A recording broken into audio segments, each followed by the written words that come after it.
Hey, good kind people. What is going on? You are checking out a special, all new Monday edition of the RCWR show covering the latest, all things wrestling, entertainment, and beyond. Since 2011, Lee Sanders here. Hey man, hope you guys had a fantastic weekend, especially when it came to Father's Day. Mine was pretty good. I definitely, to kind of follow up on the teaser that I did from Sunday's Hell in a Cell, I got a funny story to actually tell you guys. So I'll get to that in a hot second. But also, I didn't get a chance to mention this because it was somewhat breaking news as we got ready to go into the weekend and everything. But happy belated Juneteenth. When I first heard about this, I'm not going to even put on a front. When I first heard about this, it was one of those, whoa, what is this? What's going on? Give me the 411 about this. And not for nothing, but I had a very interesting class this morning as my professor, she kind of got the ball rolling saying, hey, for those of you dads, or those of you that have some type of a father figure, happy belated Father's Day. And I jumped in and I had said also happy belated Juneteenth. And the professor, unbeknownst to me, it opened up a really good discussion for a few minutes about how many of us in class actually knew about Juneteenth, what it all had entailed and everything. And out of the class, and you got a nice mix. There's black, there's white, there's Hispanic. I think there's even Asian that's in there as well. Our professor is black. None of us knew except for one person who was actually from Texas. So he already kind of had an understanding about what was going on with Juneteenth and everything. But yeah, originally he was from Texas. And so he enlightened us a little bit about what all it had entailed. And it was just kind of one of those, you first hear about it, you're going, wait a minute, what is this? Say what? And then when you do the research, you're just, woo, man, really? So Juneteenth, yeah, definitely got to represent. If you guys don't know anything about Juneteenth, but you are definitely into the history and all that, you definitely owe it to yourselves to at least educate yourself on what all that entails and everything. It's a pretty damn big deal. What may originally sound like, all right, if you're a federal employee, yeah, we get another day off, man, yeah. There's a lot more to it than that. So, but yeah, that was just kind of one of those things that kind of took me back and everything. So so over the weekend, a hilarious story. I'm gonna open up with a funny ass story. And look, this isn't gonna be a 2-hour show tonight. I can tell you that right now because honestly, what I'm picturing for the show for tonight, we'll talk a little bit about Raw. I'll mention some key points and everything. I definitely want to spend a nice chunk of time talking about that Chyna documentary that premiered on Vice last Thursday. That's all I got to say. I'm definitely, you definitely want to stick around for that, especially if you haven't seen it yet. You want to get my thoughts, find out ultimately if that's something you need to go out of your way to check out. We'll also talk a little bit of NBA playoffs as well. And if you guys want, you can definitely call into the show later on. I will have the phone lines opened up again for you all. But yeah, so Father's Day, let me rewind this back. This is hilarious. I got to go in with man, that's fucked up, but it's also got to be a little bit funny for you as well. So you get the combination of both. So me and the wifey, we took her dad out for Father's Day brunch.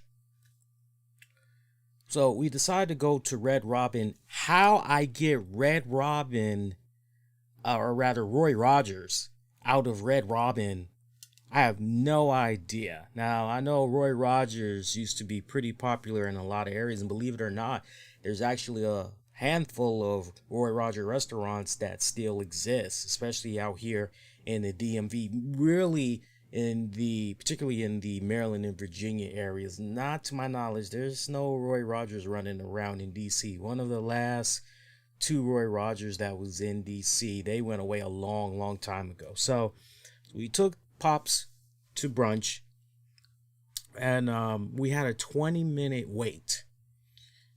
Go figure. It's Father's Day, right? So of course there's going to be a little bit of a delay and everything, but it was pretty cool the way that they had it set up. They pretty much took our phone number and sent us a text when we had a table available. So I'm like, okay, pretty cool. So exactly 20 minutes, go in there, get a seat and everything. We're chilling. And I wish I would have saved the pictures for you guys, because I actually got, if you go on the YouTube communities tab and you also go on the Twitter, Instagram pages, you can actually see some of the photos of what all I had ate from Red Robin. It was pretty good. But anyway, so we're doing good. We got our drinks, we get our appetizers. Everything's going good. Okay. I got a beer. Of course, wifey leans over to me and she says, "Hey man, since you're drinking that, you're not driving, right?" And I say to her, "Really?" She's like, "Yeah, I don't care if it's just one beer. You can drink half a beer. You're not drinking that." I'm like, "Okay, all right, it's cool. I respect that." I'm like, "No problem." So, and I respect that, because sometimes without thinking, I'll have an alcohol, and then, luckily she's right there when I do decide to drink. Usually we discuss it before we even go anywhere, but for the most part, she always catches me once I have that freaking sip. It's like, yeah, you done. So we get the appetizers, all that good stuff, and the next thing you know, these two young dudes, probably I would say under 23 for sure, they come with our main entrees. So wifey gets her food first, Pops gets his food. Now it's my turn. So, I reach out for the food. Knocked over my glass of beer. And you want to talk about first of all, that's got to be the most tragic of this entire freaking story, is that a casualty in a nice, tall, refreshing glass of beer got tipped over, yo. So that's a real fucking tragedy right there. But that's not where this story ends. So once the beer knocks over, cheap ass glass, it just shatters all over the place. We've got these two waiters that's still holding on to some of the entrees. They're just standing there. I bullshit you not. They just stand there like zombies have possessed them or something. And wifey is saying to them, guys, if we could get some napkins and maybe a trash can or something over here so we can kind of hurry up and get rid of this glass and all, that'd be great. They just continue to stand there like they are fucking possessed, almost like what Alexa Bliss was doing tonight with the fucking staring at Reginald and all that. It was almost one of those type of deals.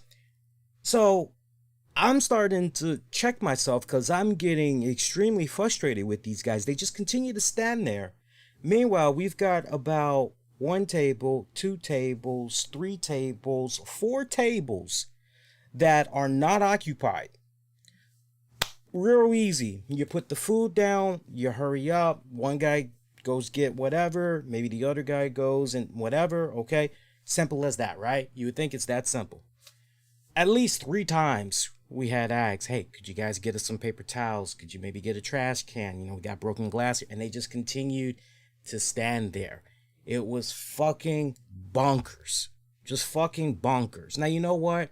I would have totally respected these guys if one of them would have manned up and, because look, devil's advocate. Maybe their whole thing was, well, not for nothing, but we don't know if you guys might be sick with something, if you have COVID. Okay, there's a nice way to kind of finesse that to make your point why you're not, right? But to just stand there, I mean, these guys, and I told Tams before even this had went down, when they were bringing us our drinks and the appetizers, I said, these guys got low energy.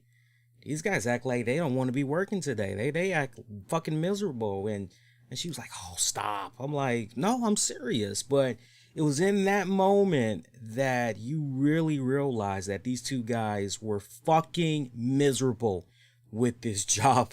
They really, really were. And shout out to the waitress that we had, because the waitress, she was a sweetheart from the moment that we were able to get her and everything. And, she took good care of us. When she saw what had happened, she pretty much shooed those boys away and pretty much was taken care of. And she was like, let's just move you guys to another table rather than have you guys try to clean this up. risk cutting yourselves and all that. And sir, I'll bring you another beer, on the house. Sorry about that. I'm like, okay, hey, it's all good. So, but man, it was just the ultimate true definition of you don't like your fucking job, change your scenery. You've heard me say that off and on over the years. If you're not liking what you're doing for a living, then fucking change it. Don't fucking, I just couldn't help it. And as I had said to wifey and pops, I had said, man, I just can't help but wonder how would they act, if they acted like that with us, just how exactly would they act when it would come to their significant other, when it comes to their parents, relatives, or whatever. Would they act in the same fashion, or would there be some type of sense of urgency on their part? I'm a little bit curious there, but I remember when I had told some of my buddies what had happened. They were like, laid out is such a jacked up story, man. Like, that's fucked up. I'm like, yeah, you think so? Like, it was. And here's the crazy part, not for nothing. I had last went there almost 2 years ago, and the customer service, food was banging, but the customer service was exceptionally banging as well. So, I said to Tams afterwards, I said, rest assured, we don't need to be coming back here for about 6 months. Yeah. And she was like, yeah, for sure. We don't need to be coming back. We're like, yeah, we definitely don't need to be coming back here. So that is pretty much how Father's Day Sunday had went for me and everything. So want to give a special shout out to our live listen, or actually not our live listeners, but really those that's going to be listening to this for on demand and the downloads. Shout out to you guys, because pretty much at the time you're listening to this episode now, you pretty much missed the first couple of minutes of a hilarious kind of fucked up story. So I definitely would encourage you guys to go over on YouTube, Twitch, the usual web streaming platforms, and you can catch the first handful of minutes that you had missed there. But welcome one, welcome all. Good show we got lined up for you guys here, man. So Raw tonight, fresh off of the Hell in a Cell pay-per-view, which by the way, I do appreciate you guys that had checked out that Hell in a Cell post show. Honestly, I appreciate you guys that had made your rounds checking out the shows that was put out last week upon my return to doing the shows and everything. Because remember, I was gone for 2 weeks, had the honeymoon, the wedding, vacation all rolled up in one there. I'm still kind of getting the gist of things as far as the swing of things. So you guys got to bear with me, because it's going to take me at least another week. I know, right? You're going, but 2 weeks? Nah, man, like when you've been doing it every single, multiple times a week, right? And then it's one thing if you just say, okay, I'm just going to take a couple of days off here.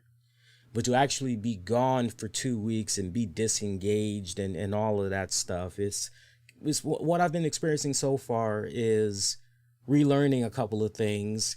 And then also at the same time, and now I'm learning how to do that. So it's been a cool experience so far. But give me the rest of June, and we're definitely going to have everything fine-tuned even more and everything. But I do appreciate you guys that's been checking out the shows upon returning, because particularly I peeped out the shows for on demand and on the downloads. There's a lot of people are under the impression, webcast.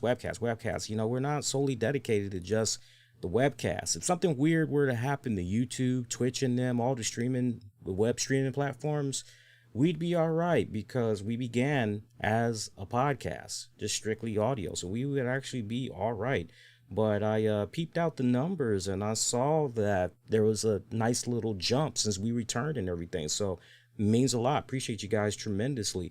But Hell in a Cell, I want to home in on particularly because I remember putting a poll out to you guys, asking you all, what did you think about the Hell in a Cell pay-per-view? We never did circle back to that pay-per-view, because I did want to know, what did you guys think of it and everything? So here's where we stand right now. I'll give you guys a little snapshot. And remember, we had this exclusive to the YouTube Communities tab. Your options were thumbs up, thumbs down, worst pay-per-view of 2021 so far for WWE. And the final option, neutral, pretty mediocre. Now, somebody wanted to be cute. I'm not blasting them out or making fun of them, but somebody wanted to be cute and leave a comment, didn't watch. Well, I'm sorry, but not sorry. I'm not tallying that in as a vote. It's as simple as those three options. If you did not watch the pay-per-view, then obviously there's no reason for you to comment.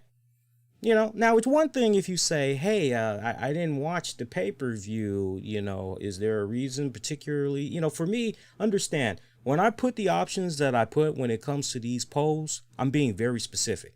I'm not particularly interested in those that didn't watch. That kind of doesn't mean anything to me unless I decide I want to put the option in there, right?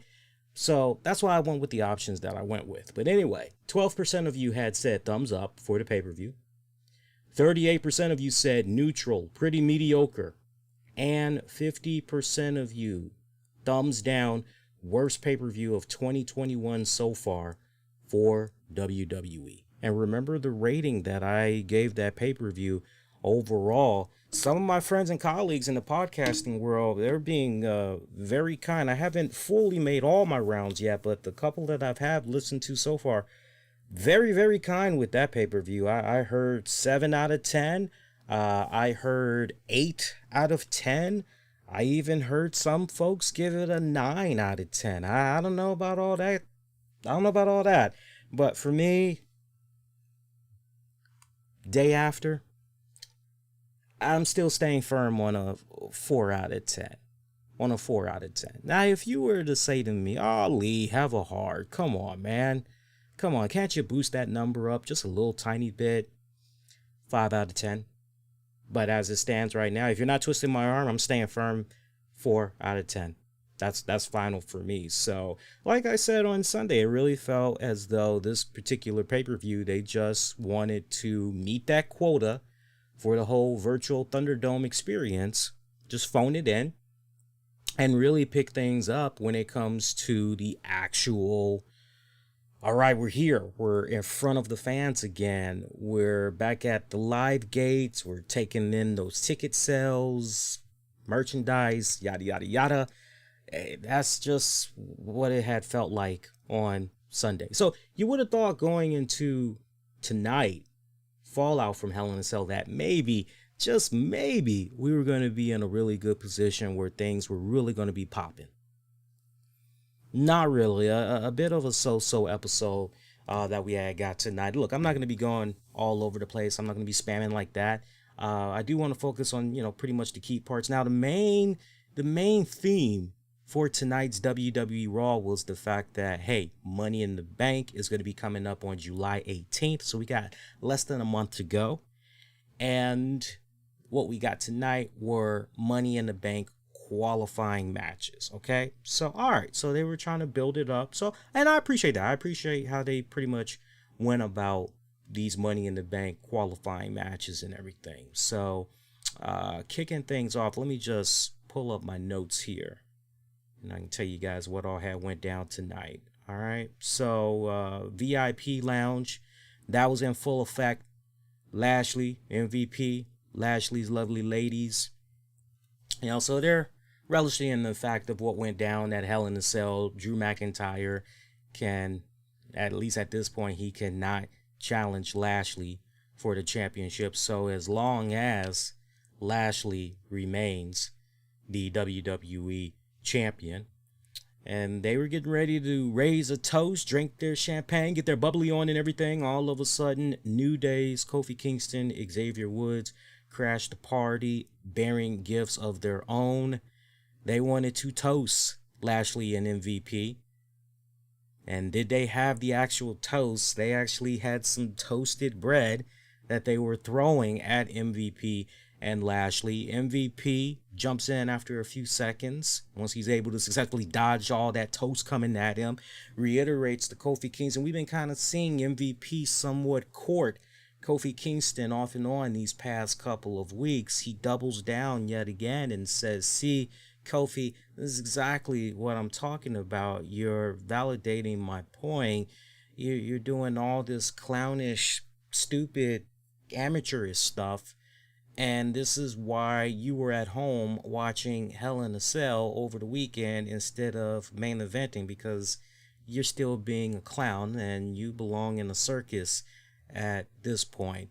And he also really rubs it in, saying to him, once we get back in front of the live crowds, you're going to continue doing your cosplay, little video games with your little butt buddy. Of course, he didn't say butt buddy, but you get the gist there. And meanwhile, MVP and them, they pretty much are going to be cashing them big checks, getting those big main event matches, all that good stuff.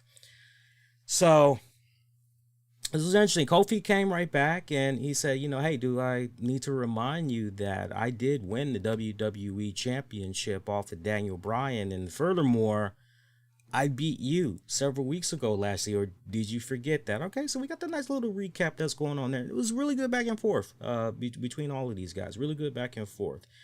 Somehow we get Xavier Woods into the mix of all of this as the challenge is put out, not to Kofi. You would think with all this bravado talk that's going about, we're going to get something tonight between Kofi and Lashley, but no, instead it's designed in a way where they actually want Xavier Woods.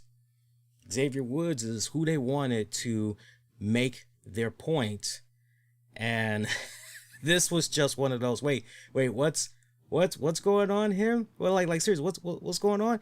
Because Kofi actually challenges Lashley for the title, and Lashley accepted it. But MVP reminds Kofi that, Kofi did cheat and that he kind of got some help in there. That's why he was able to defeat Lashley and everything. And Lashley wants to ensure that something like that doesn't happen again.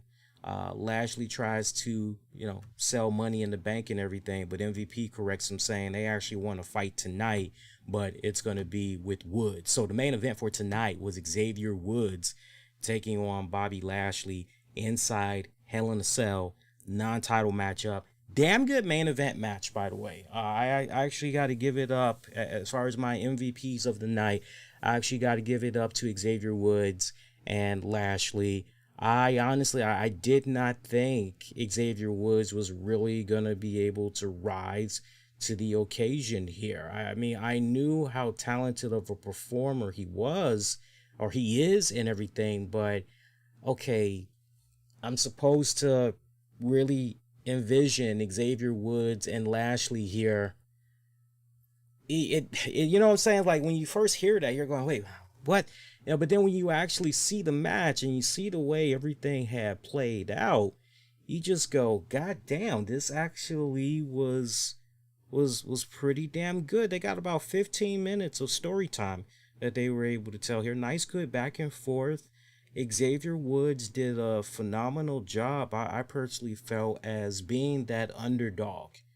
The odds are stacked against you, but the way this match was booked and how Xavier was trying to do his best to use his size and speed to his advantage over Lashley, I love that. He really did a good job, Xavier did, in putting Lashley over as that unstoppable force that's just been coming about of Lashley so far. And then, not for nothing, but on the same flip side to that coin, Lashley did a phenomenal job in really building up Xavier and making him come off very believable in this match, that he actually had a chance, even though it was a non-title matchup, that he actually did stand a chance in defeating Lashley here. So, I mean, both men, they played off extremely well off of each other. Post-match, things got kind of interesting as Lashley did win this match via submission. He did win via submission. Actually, you know what? Yeah. No. What? Yeah, no, he did. Because he did the spear after Xavier tried to do a running kick, but he had missed Lashley. It's coming back to me. Then he did the spear. Then he connected with that full Nelson, made Xavier Woods tap out. So post-match, Lashley continued the assault on Woods, MVP tells the referee to break the chains, and then he quickly enters the cage, locks it behind him. So Kofi wasn't even able to get inside in time to check on his boy. And Lashley just proceeds to beat down Xavier Woods even more, while MVP is just egging Kofi Kingston on. And that's pretty much how Raw went off the air. Now, you know what? If that would have been me in storyline, first thing I would have done was, okay, where's that WWE Championship? Because if they're gonna pretty much do that to my boy, okay, we can fight fire with fire. We can play dirty.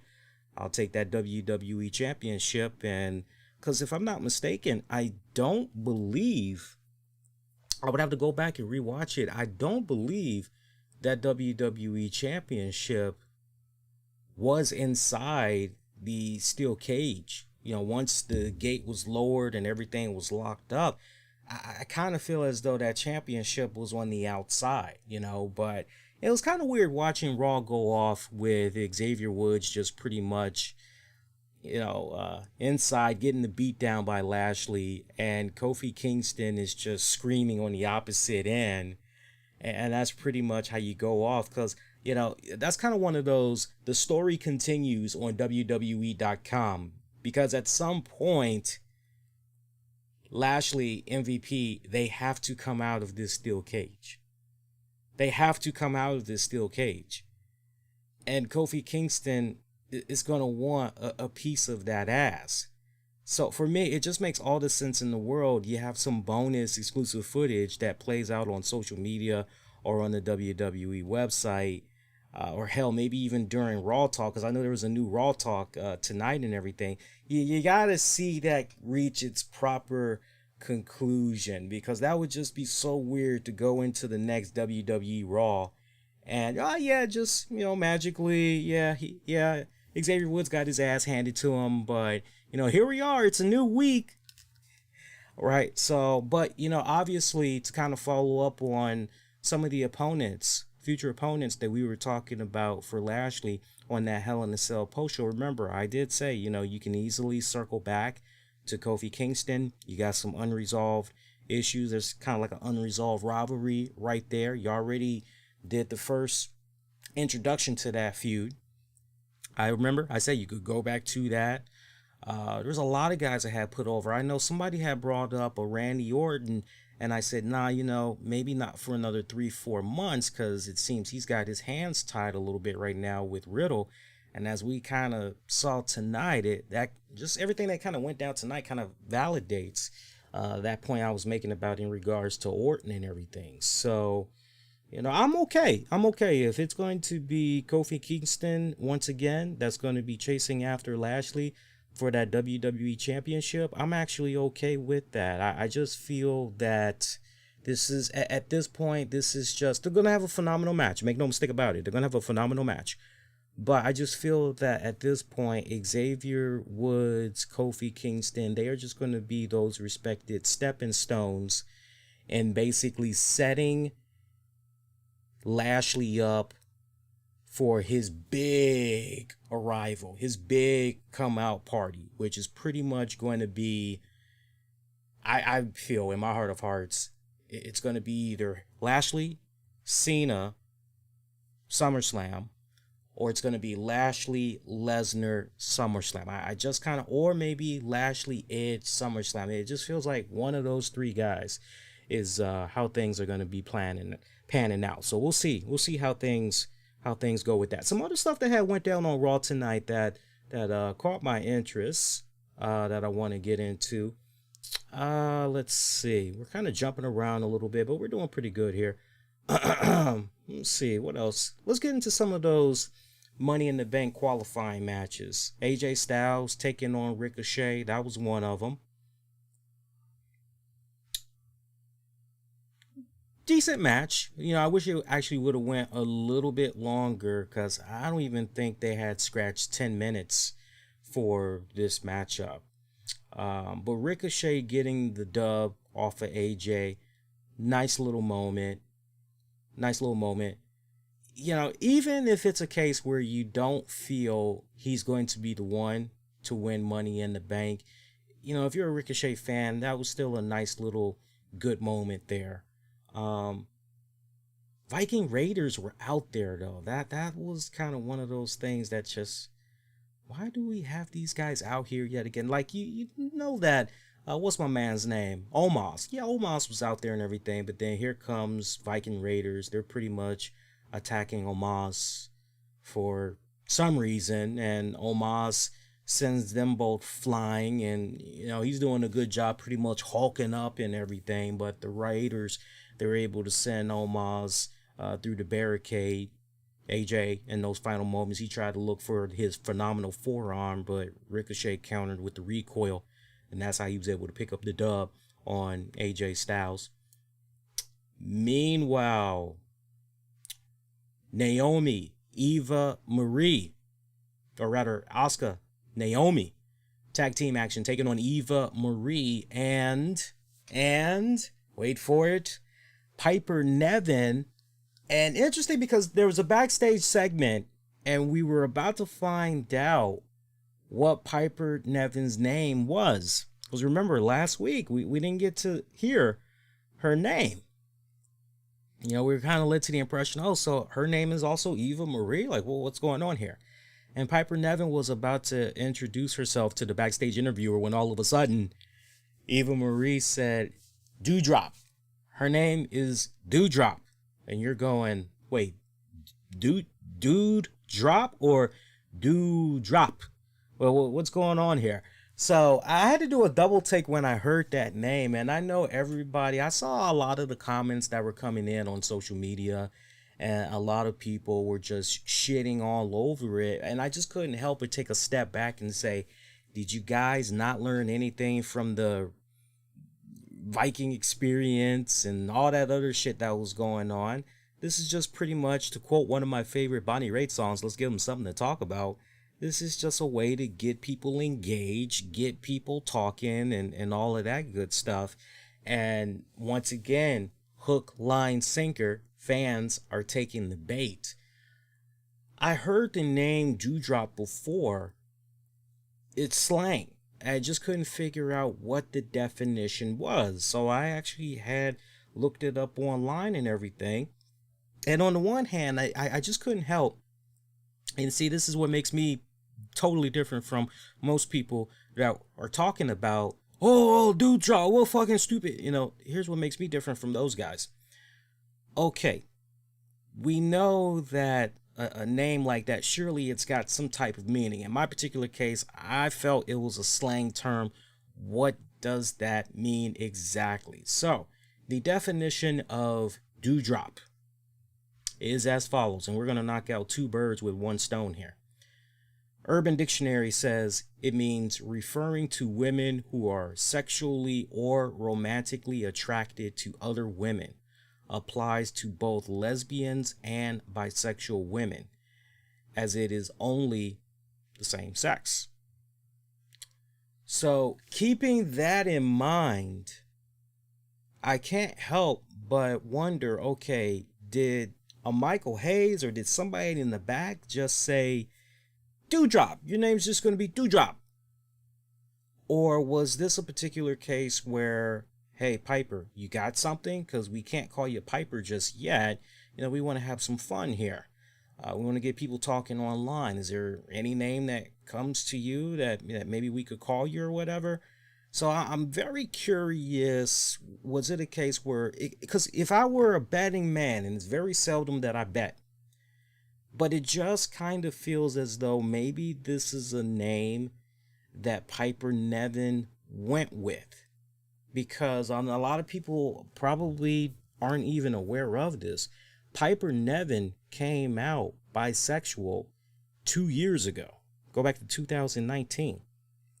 Look it up for yourself if you don't believe me. She, in her own words, so nothing as far as being misconstrued, misinterpreted. She flat out came out on social media as being bisexual.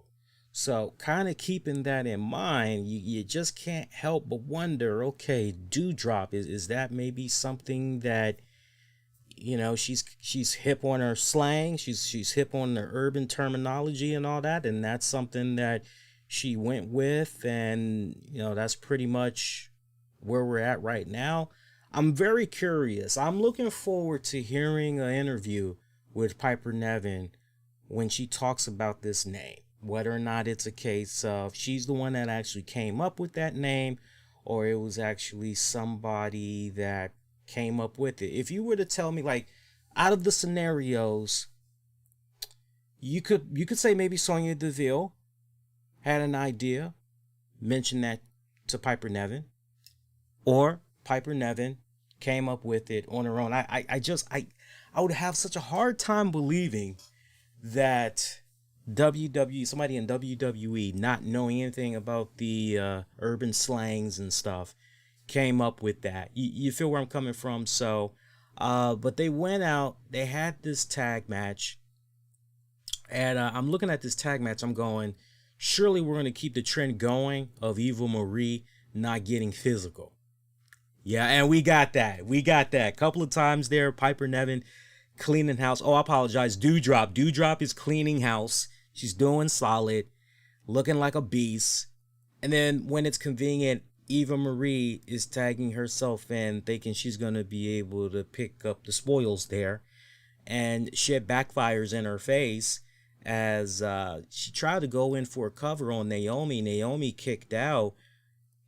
She's realizing that, oh man, she's not totally beaten up. She's looking at Dewdrop as if she failed miserably in her responsibilities. And Dewdrop just wasn't having it. Dewdrop pretty much was just looking on. Oh, okay, yeah, handle your business. Like, you wanted to get the tag in, go ahead. It's all you. Eva Marie actually tried to tag in Dewdrop. Dewdrop wasn't having any of it. She actually bounced off of the apron, was over by the announcer's table, just looking on at Eva Marie. Eva Marie would go on to lose that match. So as a result of that was a Money in the Bank qualifying match. Kind of interesting the way that they had it set up for the girls here, because whereas the guys were singles matches, the women, they pretty much were in tag matches. So the team of Naomi and Asuka advance into the Money in the Bank qualifying match there. So, and I believe for the women, there's 8 slots total, if I remember it right. So I'll actually look at the card a little bit later for Money in the Bank, because I can actually tell you how many slots there is. And I think for the men, the men might actually be 8 slots as well. And the curiosity is getting the best of me right now. So I'm actually looking at that Money in the Bank card as we speak. So give me a second here. Yeah, hang on. 1, 2, 3, 4, 5, 6, 7. Yeah. So the women, that's going to be 8 slots total. And the men, 2, 3. And the men is going to be 8 slots as well. So I actually was thinking about it right. Okay. All right. So good shit right there. Good shit right there. I love the fact that they were continuing on here with Eva Marie not seeing true action in that ring, be it tag or be it single. She's continuing to just every little way that she can get it but lose. I love how she's just continuing to maneuver her way, politic her way. I love it. They're doing her pretty damn solid right now. You can't help but wonder if Eva Marie is somehow going to be incorporated in the Money in the Bank match. You just can't help but wonder, or if we might be in for a couple of surprises in regards to Money in the Bank. If maybe one of those women's slots is going to basically be a mystery opponent or something along those lines. Like somebody gets in, but then they get injured, and then going into Money in the Bank, somebody makes their triumphant return, maybe a Becky Lynch, something along those lines. Have to wait and see how that plays out. Adam Pearce, Sonya Deville, they come to a decision based on everything that had went down with the Charlotte Flair Rhea Ripley match from Hell in a Cell. They pretty much give Rhea Ripley a bad girl speech as far as her losing her cool and the circumstances in which she lost the match, although she's still champion and everything. And Charlotte Flair coming out shortly afterwards, pretty much wanting another shot at Rhea Ripley. And Sonya Deville, Adam Pearce, they pretty much oblige Charlotte Flair. Now, I don't know about you, but we need a little bit of consistency here with the storytelling. If we can do this whole rivalry thing with Drew McIntyre, Lashley, to the point it gets to, hey, McIntyre, this is it. You don't get it right here. That's it for you, brother. As long as Lashley is champion, you ain't getting no more opportunities. And you would think somehow that same kind of psychology would trickle down to this Charlotte Flair Rhea Ripley feud. But somehow we have not gotten to that point yet. So again, just kind of follow up on what I was talking about from Sunday. I totally understand where some fans are coming from with their disgust for Charlotte Flair. But again, to follow up on what I said on Sunday, you got to direct that energy. And look, when it's all said and done, Charlotte is an employee for this company. I mean, sure, she may have a little bit of influence as far as, well, wouldn't it be cool if we did this instead?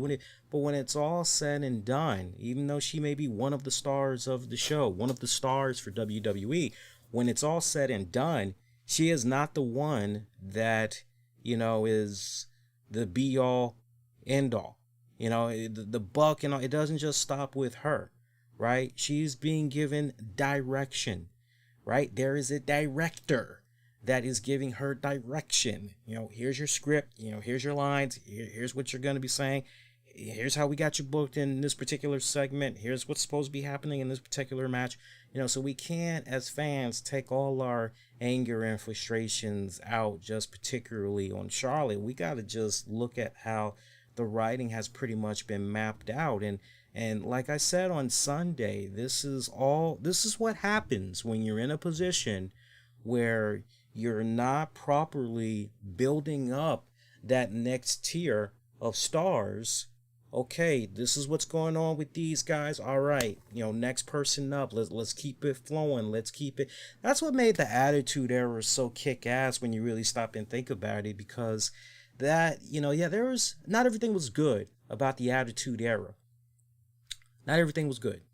But one really cool kick-ass thing about the Attitude Era that really stands out to me that I always had appreciated and respected was the fact that the men and the women, there was this healthy competition that was going on amongst everyone. And it was, okay, go top that.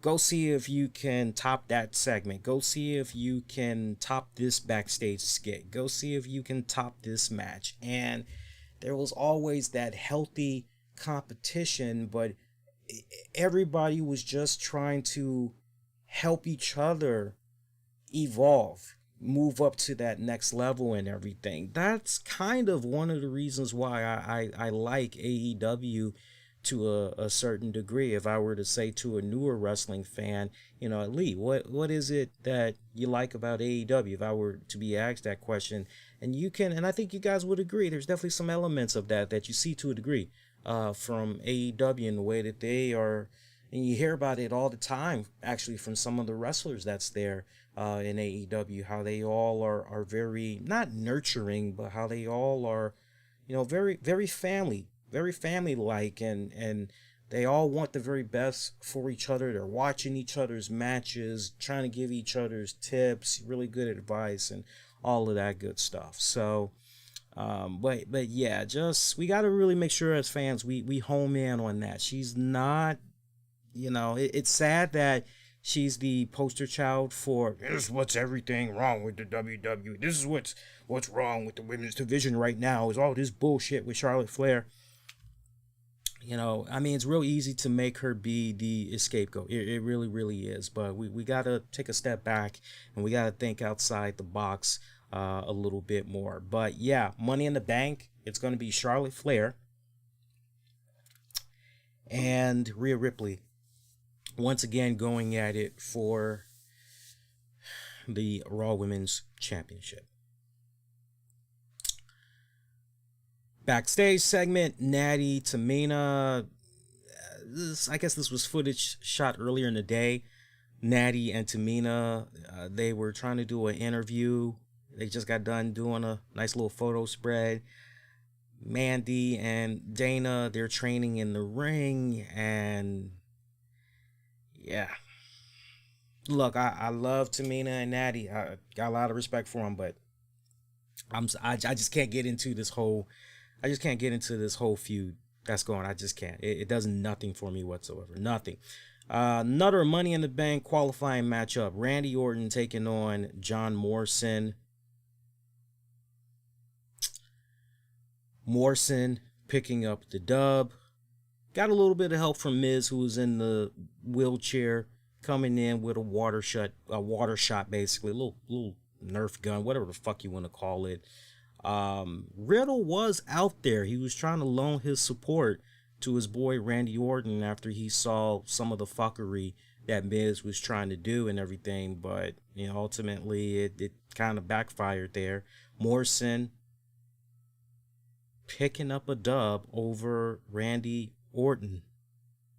Now, some of you guys may be saying, how exactly did Randy Orton react to this? Well, I'll tell you, we're jumping ahead a little bit. Randy Orton later on in the night, he would actually watch Matt Riddle, who is in action against Drew McIntyre in his Money in the Bank qualifying matchup. He did not interfere in this whatsoever. I guess Randy Orton was really under the impression that, now, you know what? I've clashed with Drew McIntyre. I've seen all the people that Drew McIntyre has clashed with. I don't need to do anything. McIntyre's got this. I guess Orton was maybe that confident that McIntyre was going to show Riddle a thing or two. Shocking upset. Riddle cleanly in the middle of the ring was able. It was a good back and forth. It's actually, with the exception of the main event, Hell in a Cell match, I got to give it up to Riddle and Drew McIntyre. That was an exceptionally fantastic matchup tonight with both men. Riddle winning cleanly, very, very competitive. I love it. And it was in that moment, I couldn't help but say, wow. So, two of your most important main event matches that we got from Hell in a Cell, we didn't get that definitive, here's that stamp to a great finish for what was overall a good match. We go with these lame-ass roll-up pins. And yet, we go to this Money in the Bank qualifying match between McIntyre, Riddle. Very competitive, and we get a definitive, make no mistake about it, wham, this guy wins. I just couldn't help but say, man, where was that same level of enthusiasm of creativity put into some of those main event matches from the Hell in a Cell pay-per-view? Think about that for a little bit.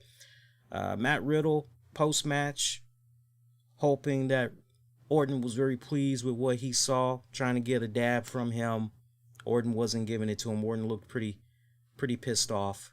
So, now on an interesting note, there's going to be a last chance match opportunity where Randy Orton, AJ Styles, Drew McIntyre, that's all the names, AJ Styles, Drew McIntyre, Randy Orton, those guys are going to be involved in a triple threat match, and pretty much one of those guys will go on to take a slot for the men's side of Money in the Bank, and probably for the just the Raw side completely, because remember there's 8 slots, so most likely 4 Raw guys and then 4 SmackDown guys. It makes a lot of sense when you think about it.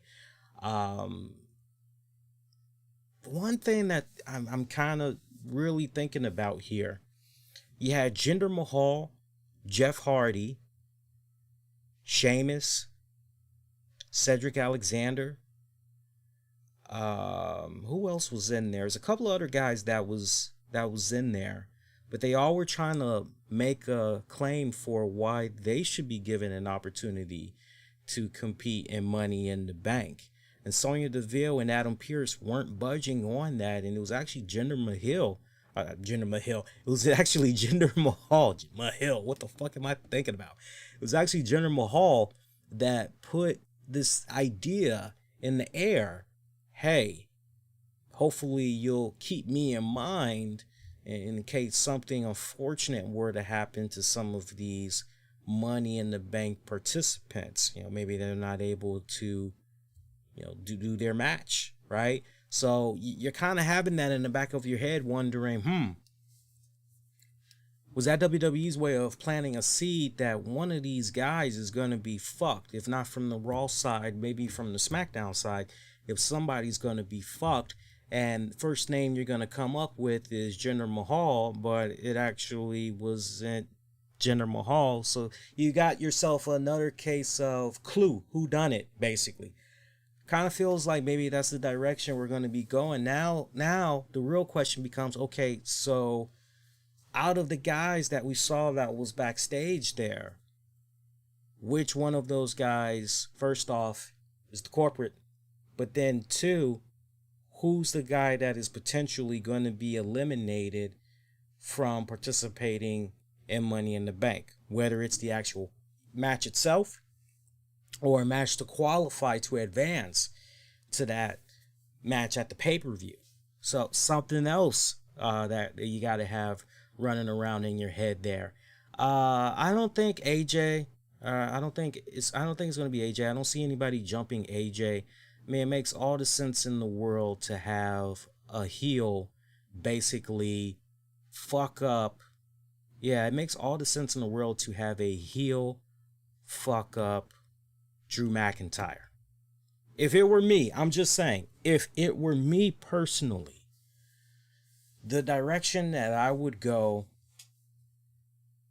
whether it's next week or Money in the Bank pay-per-view night,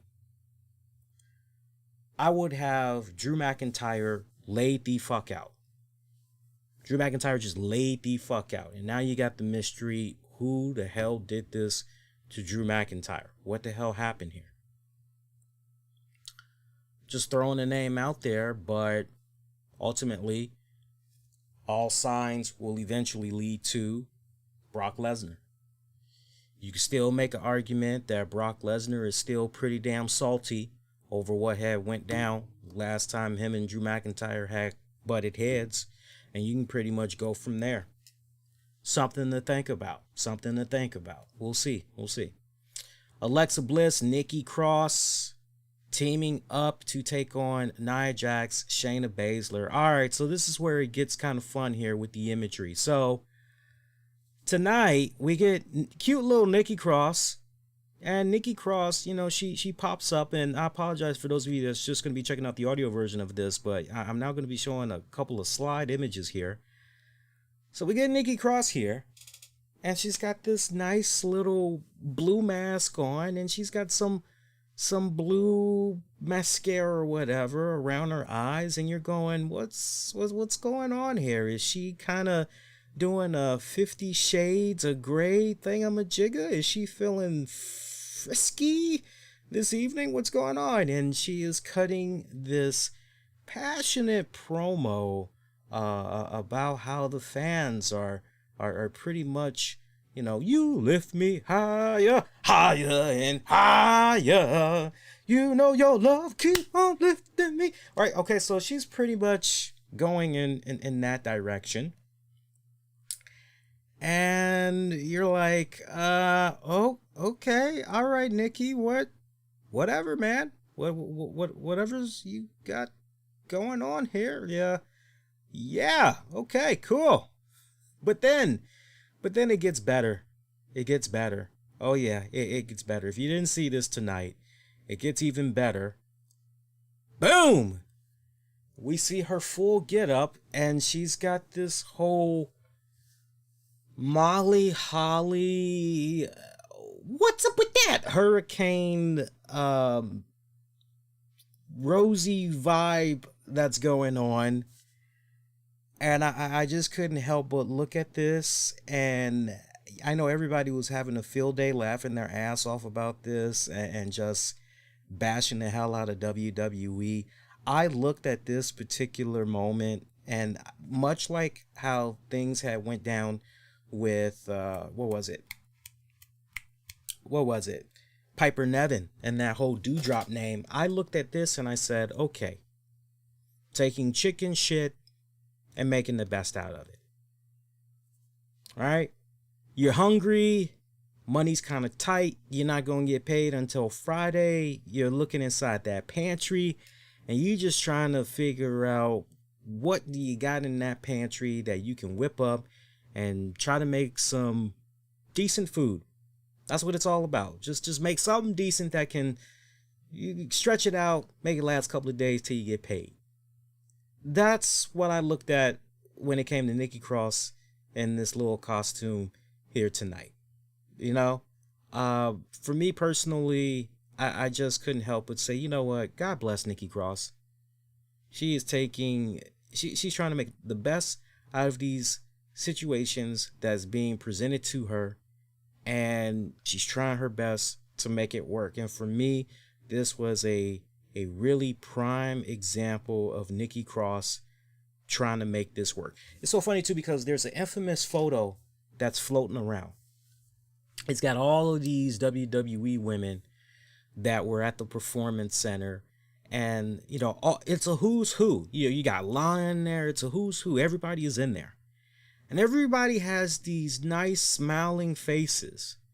But then when you look at Nikki Cross in that photograph is the only one that does not look as though she's happy to be there. Now, I don't know if maybe she heard a weird noise or I don't know what was going on. Normally, you got enough time. All right, everybody, say cheese. Everybody say WWE or whatever. And Nikki Cross, for whatever respected reason, she looks preoccupied. Her mind looks like it's elsewhere.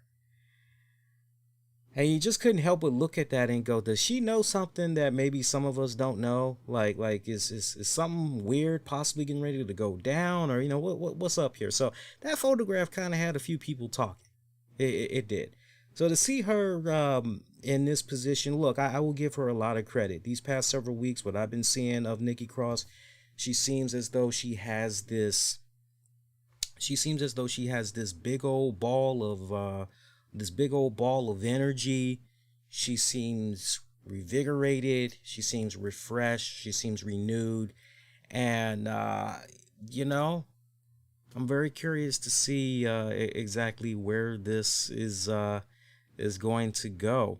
You know, while everybody was tripping over the costume and all of that, all of these things are popping in my head. But there was one other thing that was in my head as well, which was, okay, you know what? Not for nothing, but are we going to address the elephant in the room?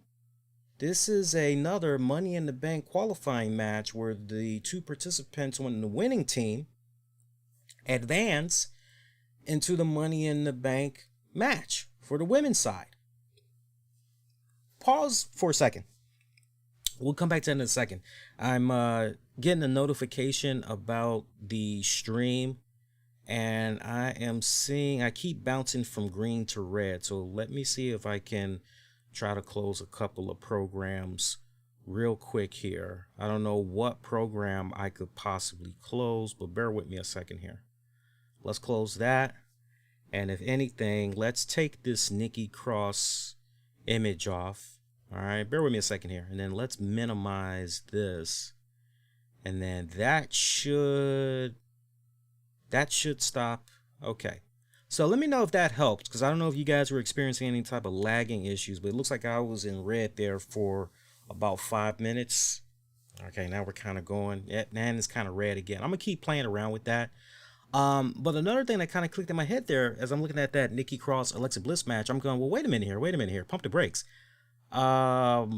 Nikki Cross, Alexa Bliss, they've had significant issues with each other in the past. And there was that period where Nikki Cross was trying to do everything she could to figure out what was going on with her best friend and why she was acting the way that she was acting. And so basically my point, you have this unresolved conflict. And yet pretty much this is all water under the bridge between Nikki Cross and Alexa Bliss. You know what would have been perfect for me, honestly? Hang on here. I got a message here. Low disk space. You're running out of space on this PC. Let's manage storage here. Hang on. That's the first time that's happened since I have been live on the air here. So give me a second here. And I don't know anything about this C drive, by the way. I was kind of looking at this earlier today. And this is weird because it's really starting to interfere with the show here. So let's see what's going on here. Sorry about that, guys, but it happens when we're live. Anything can and will happen. Okay, so I'm seeing some temporary files that have yet to be deleted, so that should actually help me out. God, that was a lot of files too, man. That freed up about 165 gigabytes. So let's let that do its thing in the background, and we should be okay from here on out. So let's see here. Let's see, warning, these are files in your personal downloads folder. Select this if you bear with me a second here, guys. I'm just trying to figure this out. Let's take that out. We're talking about downloads.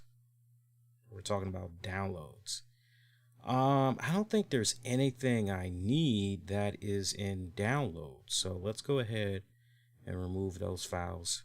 All right, so it's purging. So we should be okay. Nothing that I'm aware of I need that's in my downloads folder. So that should actually help because, yeah, we're staying in green and the performance quality is actually going down much lower. So I think that helped us out tremendously. All right, so let's continue. We're good now. We're good. Yeah, you know, what would have saved it for me would have been Nikki Cross after she cut that great inspirational promo, thanking the fans and all this other stuff. You know, it would have been great had she said, now comes one of my first true biggest tests.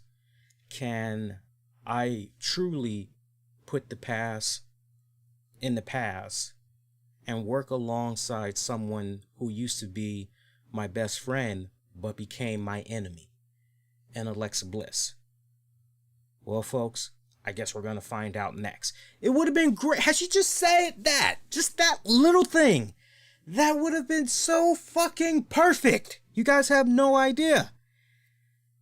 And we fumbled tremendously. We just fumbled with that bad boy. That I was just scratching my head there, man. But she made it work. As you guys could see from the image there, you know, I've been noticed it, but I don't think most people really noticed it until they saw her in the costume tonight. She has done her very best to slim down, you know, get nice and trimmed up and all that, and it's looking really good on her. It is. It's looking good on her. Let's see. What else here? Let's see what else we got here. We already talked about Matt Riddle and Drew. We already talked about Lashley and Xavier Woods. So, yeah, that pretty much was Raw. We went through everything tonight. So, again, we had, am I looking at this right? Basically 5 matches. Let me make sure I'm looking at 6 matches, basically. Yeah, 6 matches. Next week, last chance opportunity for Money in the Bank. We already told you about that. Also, it's going to be a strap match. Jason Riker is going to be facing Elias in a strap match. So, it should be pretty decent. I want to take this time out, thank those of you that's checking out the show right now. Please, if you guys are enjoying yourselves so far, please show the ultimate act of support, especially since it is free, and make sure you hit that thumbs up. You know, if you haven't subscribed, you can definitely do that. Just make sure you hit that bell notification so you know about new content. But just, if you're going to do one thing, hit that like button. Helps me out tremendously, because It alerts the YouTube algorithm team, pushes our content out there more for folks to be able to check out upon recommendation and all that. Apparently, even the dislikes, I win either way, because even if people leave dislikes, the dislikes helps me as well get my shit pushed out. So I win either way, but definitely appreciate those likes. Shout out to our Patreon members, patreon.com/RCWR show. Remember, that's where you can go check out bonus audio video content, majority of which you won't be able to find anywhere else. I don't know if you guys had checked out the show I put out. I believe it was, it wasn't the Hell in a Cell post show. I'm pretty sure it was the Saturday show that we did. And I was so ready to break some news for you guys. And depending on if you make your rounds checking out, a nice little circle of podcasts, you may be able to figure out kind of what's been going on. I'm not saying anything though, but yeah, we had some big news. For those of you that didn't check out the Saturday show, there was some big news that I was anticipating that I thought we were going to be able to break here on the show. And sadly, we were not able to break that news. There's like a whole bunch of moving parts that's going on right now. And everything is just intertwining, it's interlocking, but there's just one piece that's missing from this big announcement that I can potentially make. And it sucks. It freaking sucks that I can't freaking share the news with you guys. Because I was looking forward to being here, especially on this particular show. I was looking forward to being on this show and sharing the news with you guys. But I'm hoping that within the next 2, maybe possibly 3 weeks, because there's a certain piece of information I'm waiting for.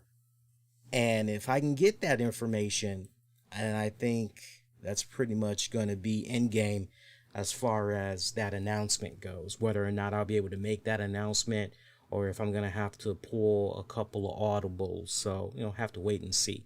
Hey, man, we're still going strong here with the show. We've been going at it now. I did have my recorder on, but because of what was going on with the space and all that, my audio, it actually had stopped recording. So give me a second here. How long we've been recording now? I think we've been going at it for about an hour, probably like an hour, 10 minutes. Yeah, about an hour, 10 minutes. So we'll get to the Chyna documentary in a hot second, I promise. But real quick, I love sharing good news. Good news that just puts a big old smile on my face. I love good news. This particular good news, it just made me feel so good, especially because I recently got married, did my honeymoon and all that. I married my best friend when it's all said and done. By the way, I got to show you guys this really, really cool unboxing that I did over the weekend. It was of a canvas mural, basically, of I don't know how they did it, but basically wifey had one particular image in mind from the beach wedding that she wanted to be used for a big old canvas. And man, is it beautiful. It's got a pretty ass inscription on it and everything. I'll try to upload that maybe sometime Tuesday. You guys will be able to see it. But man, I want to send a mad congrats and shout out to Jessicka Havok, somebody whose career I've been following for a very long time. And shout out to her man, Sami Callihan.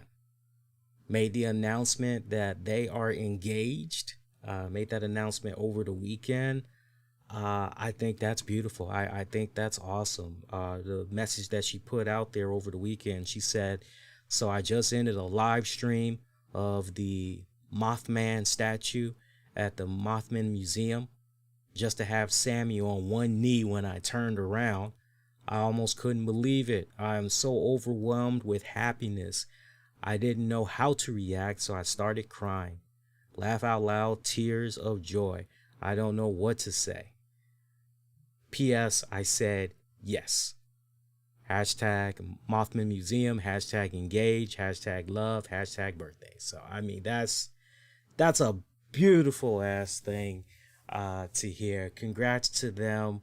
I wasn't even aware that they were an item, and you know what? If I, would have watched a lot more of their streams, because I know they're pretty big, especially Jessicka Havok. She's a big gamer and all that.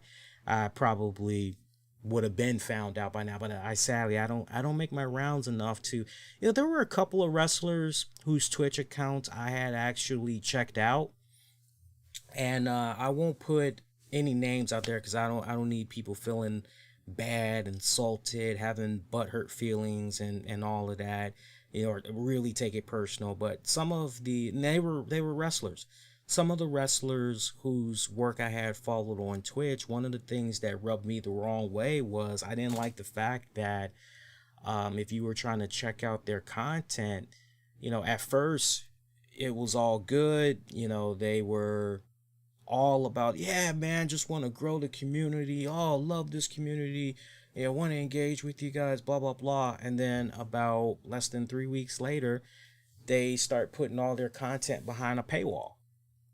And it was kind of like, man, I could understand it if, okay, you got like 500,000 Twitch subs or whatever, and you decide, okay, this is the direction I'm going to be going in, but, if you're under 5K, maybe even 10K, it's kind of like, you sure you want to be doing that? Because that's going to alienate. And in the case of me, I just felt pretty alienated because I remember when they had started up their Twitch channel, one wrestler in particular, I remember when they had started their Twitch channel. And, just when I had free time on my hands, I would just pop in whenever they were live, chat with them, post some funny shit, and, and just hang out. It was basically a hangout. And I love that atmosphere. I love that atmosphere of just hanging out, shooting the shit. And then all of a sudden, they started doing the whole paywall thing. That was like, yeah, fuck that. So I know there's definitely some wrestlers out there that don't quite operate like that.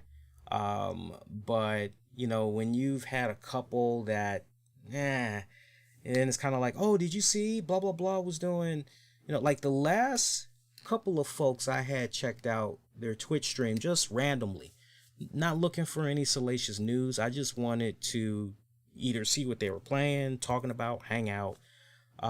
Tia Trinidad, Zelina Vega, and I definitely had represented when Aleister Black, what's his name, real name, Tommy Yen or whatever. I saw what he had to say about his WWE release and all that.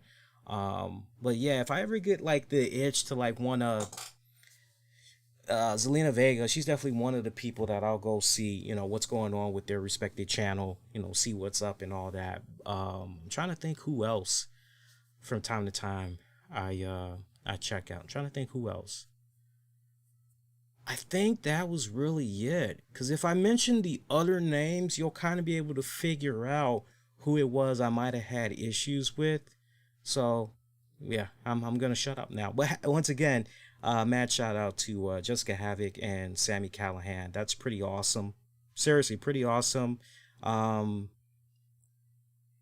If I had one piece of advice, even for Jessicka Havok and Sami Callihan, because now that, of course, she said yes and all that, now it's all about the wedding preparation. And, if I just had one piece of advice I could give to Jessicka Havok and Sami Callihan, anybody else for that matter, you're engaged and you're just trying to plan out the wedding and everything, just really take your time. Just continue to have that open dialogue about, okay, well, this is kind of one I want, you down with that? What do you say? What do you want? Make sure, and then most importantly, make sure that as far as the honeymoon goes, make sure that you have thought about every single little detail. If there was one thing I could change about, nothing I would change about my wedding, but there is one thing I would change, I would have liked to change in regards to my honeymoon. I wish that me and the missus had spent a little bit more time. We spent all of our energy just the wedding, who's gonna be there? Okay, what's a really good location that is pretty much everybody will be able to meet, and pretty much they'll be able to get to the wedding within minutes, whether it's on foot or they drive or they take Uber or Lyft. We spent so much time just everything around the wedding. We didn't really focus so much on, okay, what activities are we going to be doing for the honeymoon? We really did not hardly spend any time. Look, we had a really great resort where we were staying, a really great condo resort, had a nice beach, had a nice walkable beach, had access to a really great spa, access to a great swimming pool. But, we didn't think about, okay, are we going to go fishing? Are we going to rent a boat? Are we going to, what activities can we get into while we're out there? And we pretty much just had to call audibles like day or two after our honeymoon. So that's probably the biggest piece of advice. If I could give any to a Jessicka, Havok, a Sami, Callihan, or any newly engaged couples that's out there. Of course, your mind is just now all about the wedding, but have that same focus also on, okay, activities while we're on our honeymoon. What are we doing? I mean, we have already, luckily, after we both had a meeting of the minds, we decided, okay, well, you know what? Next year, we're going to go do this. And we're already talking about, like, at least for the next 5 years, we're seriously looking into doing some really, really awesome traveling. I've already brought up the idea of going to Europe, going to Tokyo, Japan. Wifey wants to go to the Caribbeans. So we're already, mapping shit out, at least the next 2 years. But like, that's how you do it. That's how you got to do it. The earlier that you get started on it, the better. The earlier that you get started on it, the better. But that just warmed my heart, man. That just put a nice big old smile on my face when I saw that. So pretty awesome. And then, check this out. WWE 2K. Some new news that came about. I'm not sure you guys are aware of this, but the video game is coming along slowly but surely. It's coming along, and something new that WWE 2K had put out there, the team behind WWE 2K22, is that they're working on new entrances, new animations. There's nearly 5,000 new or updated animations to the entrances. So I want to play this video for you. There's no sound. So, and once again, I apologize to those of you that are only going to be able to listen to the audio version of the show, but there's no sound here. But this is really cool, man. Let's play this for you guys. All right, so bear with me here because this is loading up. And you guys will see the graphics and all that in a hot second after it's loaded up. Let me actually blow this up a little bit more for you guys. Okay. And this should have loaded up already. Let's see here. I was feeling what was going on with the animations here. Let's try it one more time. Let's see here. This should work. There we go. It's only about 49 seconds here, but, look at that. Look at that. You guys are good as far as figuring out who's doing the animations. I gotta, it's gotta be a trademark signature joint for me to know, oh, that's so-and-so. Hey, that's Stone Cold. Hey, that's Kurt Angle. Hey, that's, and you get the gist. I mean, it looks pretty good so far, but I gotta actually see, okay, give me the Rey Mysterio entrance, give me the Brock Lesnar, give me that. I mean, these models look pretty good, though. I will say that, but I gotta see a lot more. I gotta see a lot more. Right now, I like what I saw from, and it's just playing itself again. All right, so let me take that off. Right now, I like what I'm seeing from AEW and their upcoming video game. I think that is continuing to be somewhat impressive. It's kind of, again, one of those, all right, I see what's going on, but forgive me if I'm just being a little bit reserved because we've gotten some bad stuff over the years, and me heart can't take being disappointed anymore. You feel me? Straight up, straight up. All right, so I got some more positivity news that we can get into, but I'm gonna save some of that. So heads up right now, what we're getting ready to talk about next is definitely gonna be pretty depressing. And that's the Impact Wrestling ratings. No, no, no, no. I do have the Impact Wrestling ratings, but no, that's not what. No. So I saw this Chyna documentary on Vice, and I gotta tell you off the break, what a very sad, very tragic story for Chyna Joni Lauer.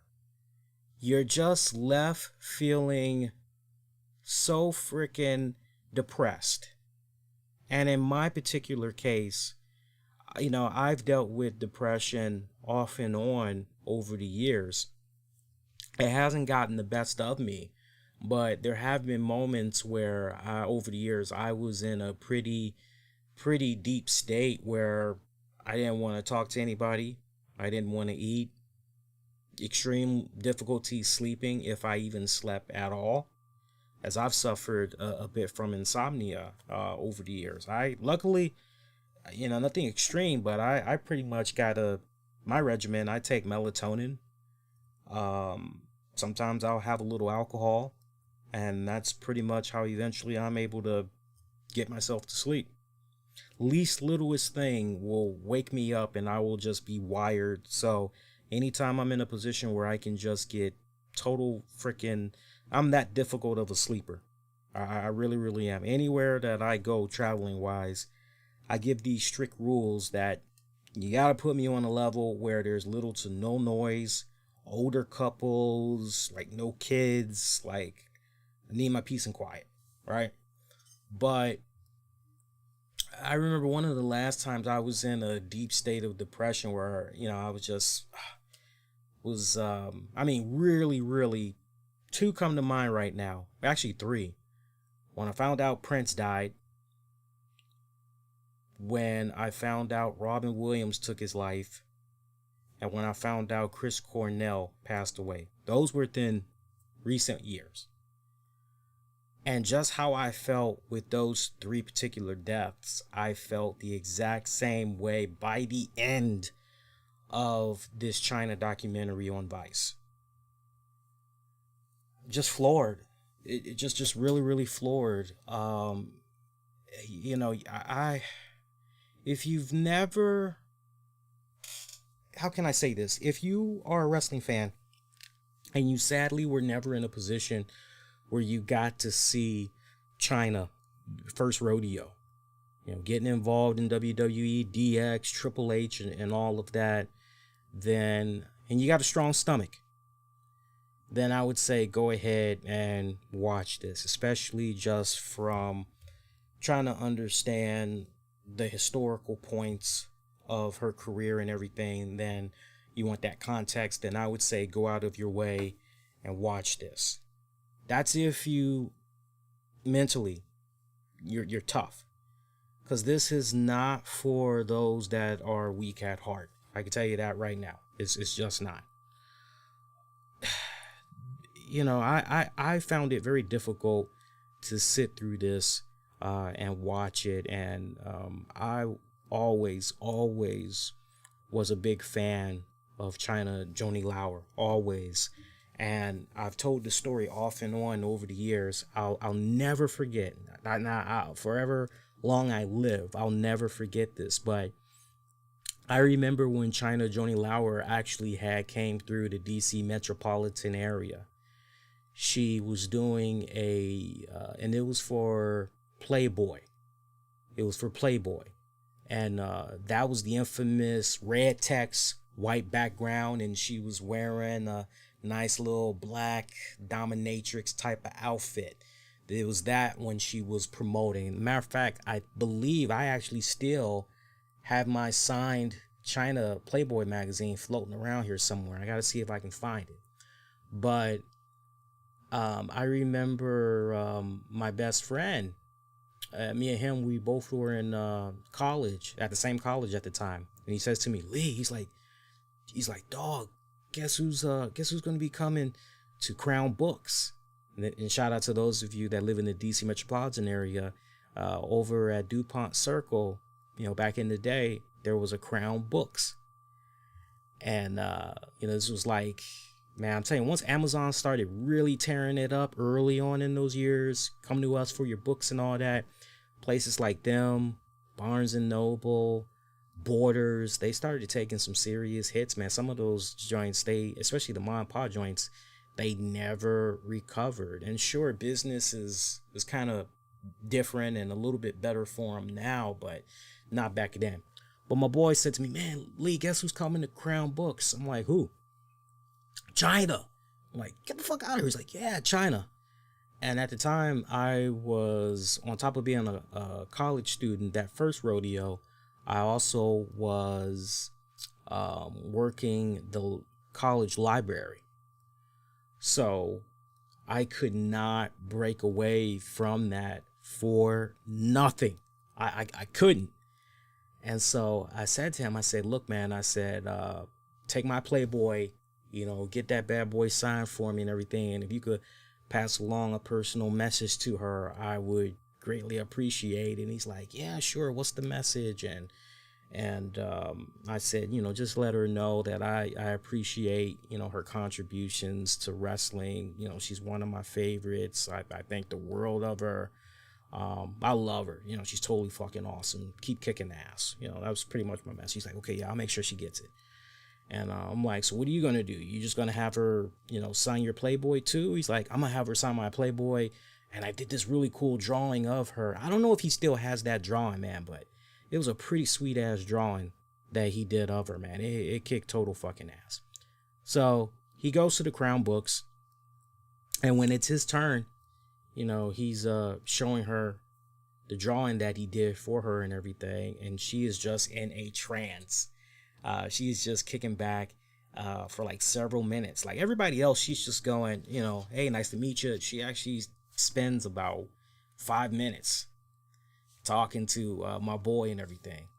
And of course, he passes along my message to her and everything. And she's like, oh, well, tell him I said that was very sweet, I wish he could have been here. I would have loved to meet him, especially because he told you, he's like, he knows how to draw as well. He draws pretty damn good, and so she really had appreciated that artwork. I remember he told me he was like, she was in a trance. She just, and this was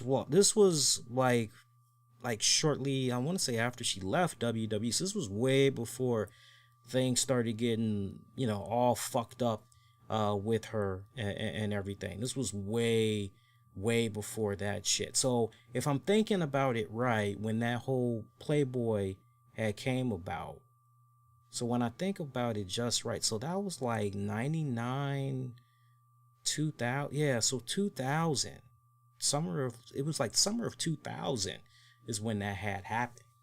So and I meant every word of that. I had been a big fan of her work. She made such an impression on me.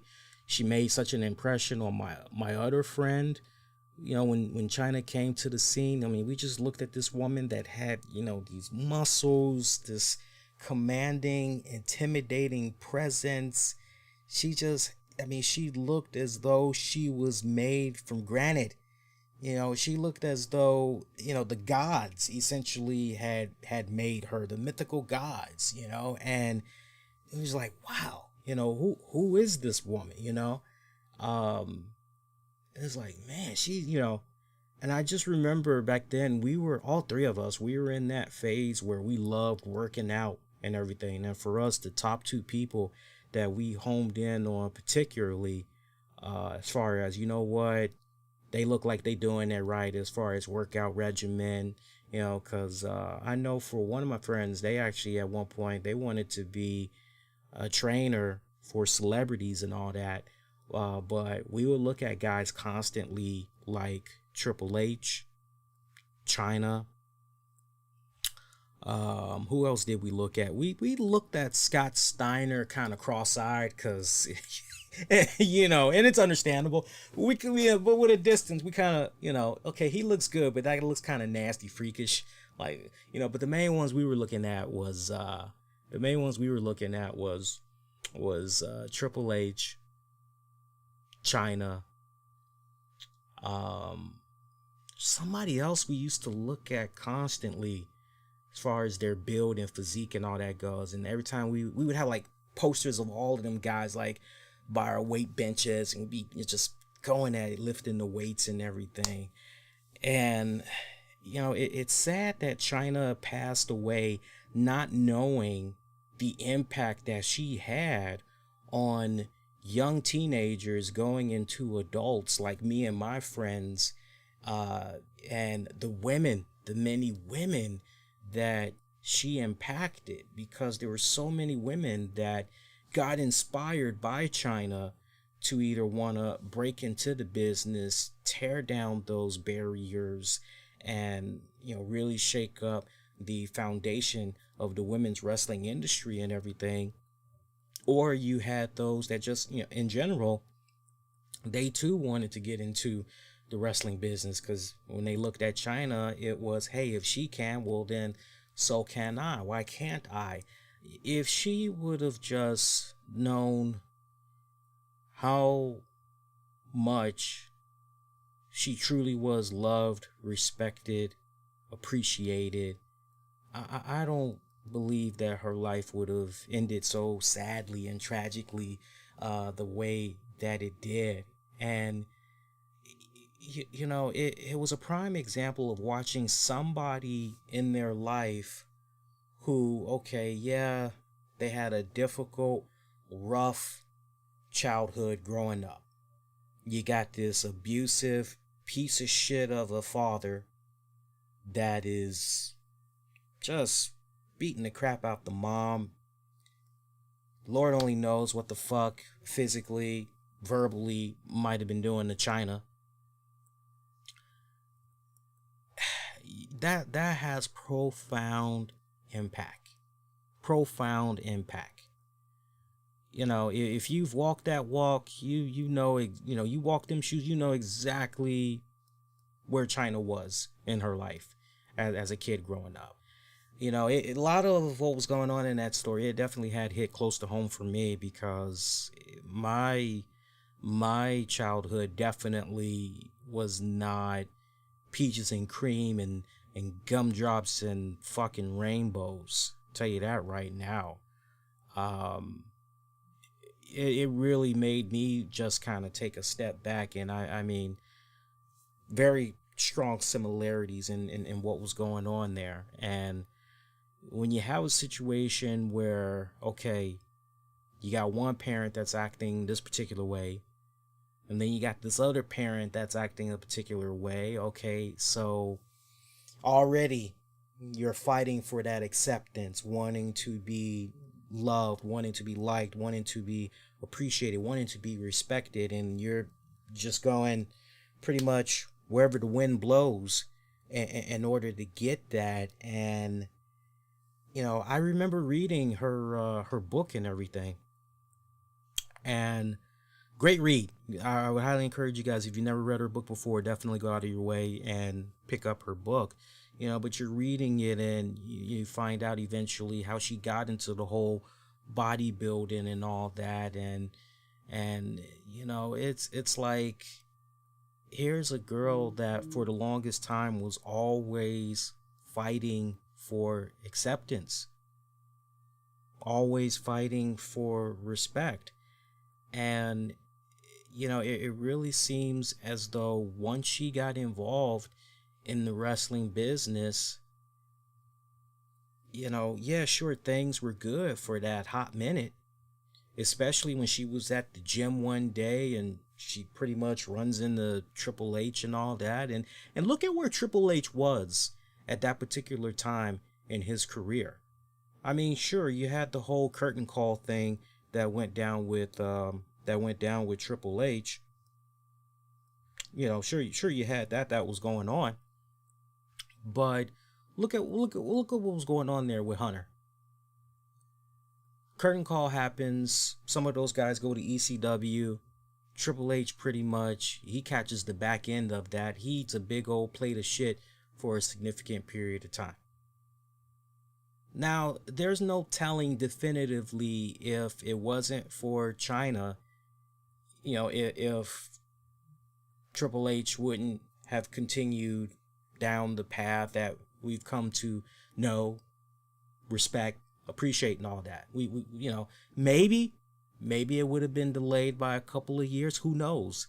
But when they added Chyna to Triple H and Shawn Michaels, particularly for Triple H, it really took his game to that next fucking level. I'm telling you, if it was a perfect match, a perfect fucking match. You know, I can remember me and my friends, we remember the whole Hunter Hearst Helmsley, and look, not for nothing, it wasn't as though there were a bunch of us fans that were going, even as young teens, going, you know, that Hunter Hearst Helmsley, he's going places. He's going to be a future WWF champ. No. We could not stand that fucking guy. We wanted him off our fucking TVs. We thought that was the stupidest fucking gimmick we ever saw in our life. Find me somebody that legitimate. No. They'd be maybe out of that 100%, maybe you could find that 1% of folks that, no, I like the Hunter Hearst Helmsley. Like, all right, dude, whatever. But nah, man, that whole layer, especially when birth of the Attitude Era, and okay, now we're getting away from those silly ass freaking cartoon gimmicky characters that WWE/F was continuing to put out there for years and years, and it's just fucking garbage, right? I mean, everything, you couldn't ask for a better repackaging, especially when Shawn Michaels essentially, you know, lost his smile, and then it was really all about Triple H taking his game to that next level and everything. I mean, here you have this menacing looking woman that, you know, is essentially this quiet assassin, is essentially this bodyguard for Triple H and Shawn Michaels and DX there. You know, but you're looking at Shawn Michaels and Triple H, and it's like, yeah, but look at them. They don't really need a bodyguard. But the fact that she complimented them so fucking well, and she had such a unique and an exotic look about her, it was just fucking badass. It was really badass. I'll be the first to tell you, when it comes to the in-ring stuff, me personally, I look, she was no Charlotte Flair, she was no Sasha Banks, she was no Ivory, she was no Molly Holly, she wasn't even a Jazz when it came to her wrestling. Her wrestling was honestly below average. It was basically below average. But you could get past that because of everything else that was going on about her. I mean, she had the complete fucking look and everything. You know, let's talk about that manager during that fucking documentary, because what a massive piece of shit that fucking manager was. Manager Anthony Azaldo. I mean, here's where things just pretty much, I mean, really stop and think about this. So, Chyna finds essentially her career path, essentially, when she decides, I want to try to get involved with pro wrestling. Tells her sister, hey, I want to get involved with pro wrestling. I think this is what I'm going to be trying to do next. This is what I'm going to pursue and everything. And, you know, you hear something like that, I'm sure that was met with deaf ears. Yeah, okay, fairy tale bullshit, whatever. Yeah, all right, well, anything I can do to help, you know, let me know. And like, this bitch crazy. Yeah, but then the rest is history. And then in the process, you fall in love and have this relationship with Paul Levesque, Triple H, you eventually end up in this situation where you find out that your boyfriend has been secretly in another relationship with not just any old woman, but with the boss's daughter, right? You're like, wait a minute, you're not cheating on me with just any old body. Anybody that you could have found, and just, you got to go with the person who is signing our checks, our boss. You got to go with the boss's daughter? Like, whoa, what the fuck? Now, look, to WWE's credit, because I know over the years, WWE, they constantly kept eating a big old pile of shit. But I've always felt this particular way, and it was definitely, I won't say enlightening, but I felt validated with the initial train of thought that I had, and what all I was learning about Chyna and everything, circumstances about her WWE exit and everything. But then definitively, here's that stamp, here's what was going on. I mean, so we get to that point where Chyna has done all these great milestone moments in the WWE. She's already done Playboy, because she did Playboy twice. So, she's already done Playboy. Now it's, she finds out this shit about, okay, and how does she try to counter? Well, she tries to counter by, well, my contract is coming up for renewal. Let me get more money. She wanted to get $1 million guarantee. She looked at how some of these superstars on the roster, the Stone Colds, the Rocks, she looked at these guys and felt, well, why not me? Everything that I've contributed to the WWE and everything, why not? That should be me. I should be able to easily command this. WWE, not for nothing, they tried to give her a modest $400,000. That was a guarantee. $400,000 guaranteed.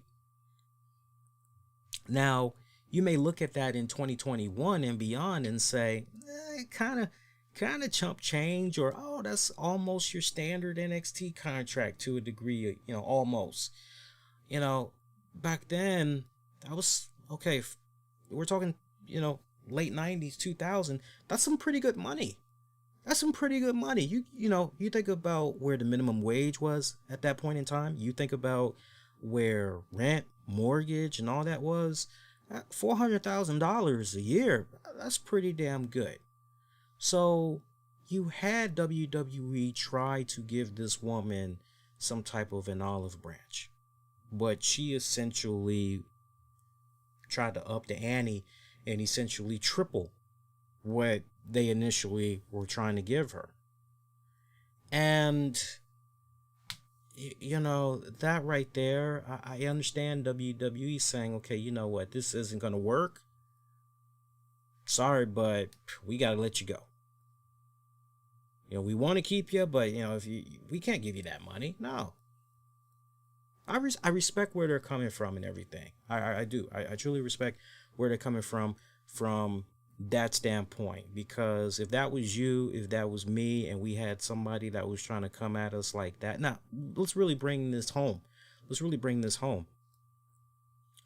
At that point in time, Chyna really overplayed her fucking hand, because by then WWE was the only game in town. ECW, WCW, they were already out of business, y'all. They were already out of business. You weren't going to have TNA and fucking Ring of Honor, at least not for another year or two. So WWE was it, unless you were going to go to New Japan and maybe do something with New Japan on the regular. WWE, learn a whole new fucking culture and all that in the process.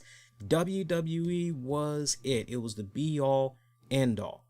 And unless you had saved up your money and you pretty much had some really cool shit that you could fall back on, you made your connections, maybe you going to the movies or whatever.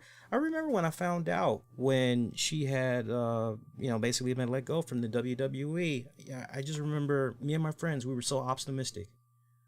This is way before the drugs, the porn, all that shit kicked in. We were like, oh man, she's going to be all right. With her looks, she can easily go command some type of a cool role in a movie, be a hitman, be a bodyguard. Hell, maybe we could see her get her own little live action TV series. Maybe she could be like a Xena warrior princess, get her own little spin-off joint. Maybe she could be the new She-Ra. Man, like, there was like a zillion fucking projects that was just coming out of our fucking heads that we didn't even need to kick back and overanalyze. It was just freestyle thinking, like, she's gonna be okay. And for whatever respected reasons, that's not the path that she went down. Pretty much after WWE, that was essentially it. She pretty much had went into a realm of obscurity, being non-relevant, being insignificant. That's the honest, sad truth. She did one little spot there in New Japan. I remember she did a one-off joint with TNA. I remember how excited I was when she was working with TNA. I'm going, wow, it's about damn time. Like, if anybody might be able to do something, really shake up this women's division, and wow, look at what this woman in her own right as a trailblazer was able to do. Yeah, okay, cool. And I'm not sure if we were on the air at that particular time when Chyna was in TNA. But, and maybe Jeff Jarrett and them can kind of shed some light on it, but my mind's a little fuzzy, so you guys gotta forgive me. But if I remember correctly, I believe one of the reasons why things did not continue on with Chyna and TNA was because two factors. One, look, no bullshit. You go back and you look at what she did at TNA. Boys and girls, you thought what I said was below average as far as her as an in-ring performer. What she did with TNA was below that average. I mean, okay, all right, so if you're already at like a C minus, borderline D for in-ring performance, and for some of you guys, you may say that's a little too harsh. You would probably say, nah, Lee, maybe like a C minus, or actually a C plus, C plus to a B. Like, you're too gracious. Well, from what I remember of her stuff in WWE, just in the ring, I remember it being at most C minus to a D. And again, big Chyna fan over here, but I call it how I see it. Transparency, full transparency and honesty. So she's already doing C minus to D stuff in the ring for WWE. And I'm telling you that was even worse, that it went to a lower level in TNA. Homegirl looked like she had no business being in the fucking ring. So legend has it, from what I recall, was her performance for TNA. That was a factor. Another thing that was a factor was, I think at that point, either she had inked a deal with a porn company, or her first porn was getting ready to come out.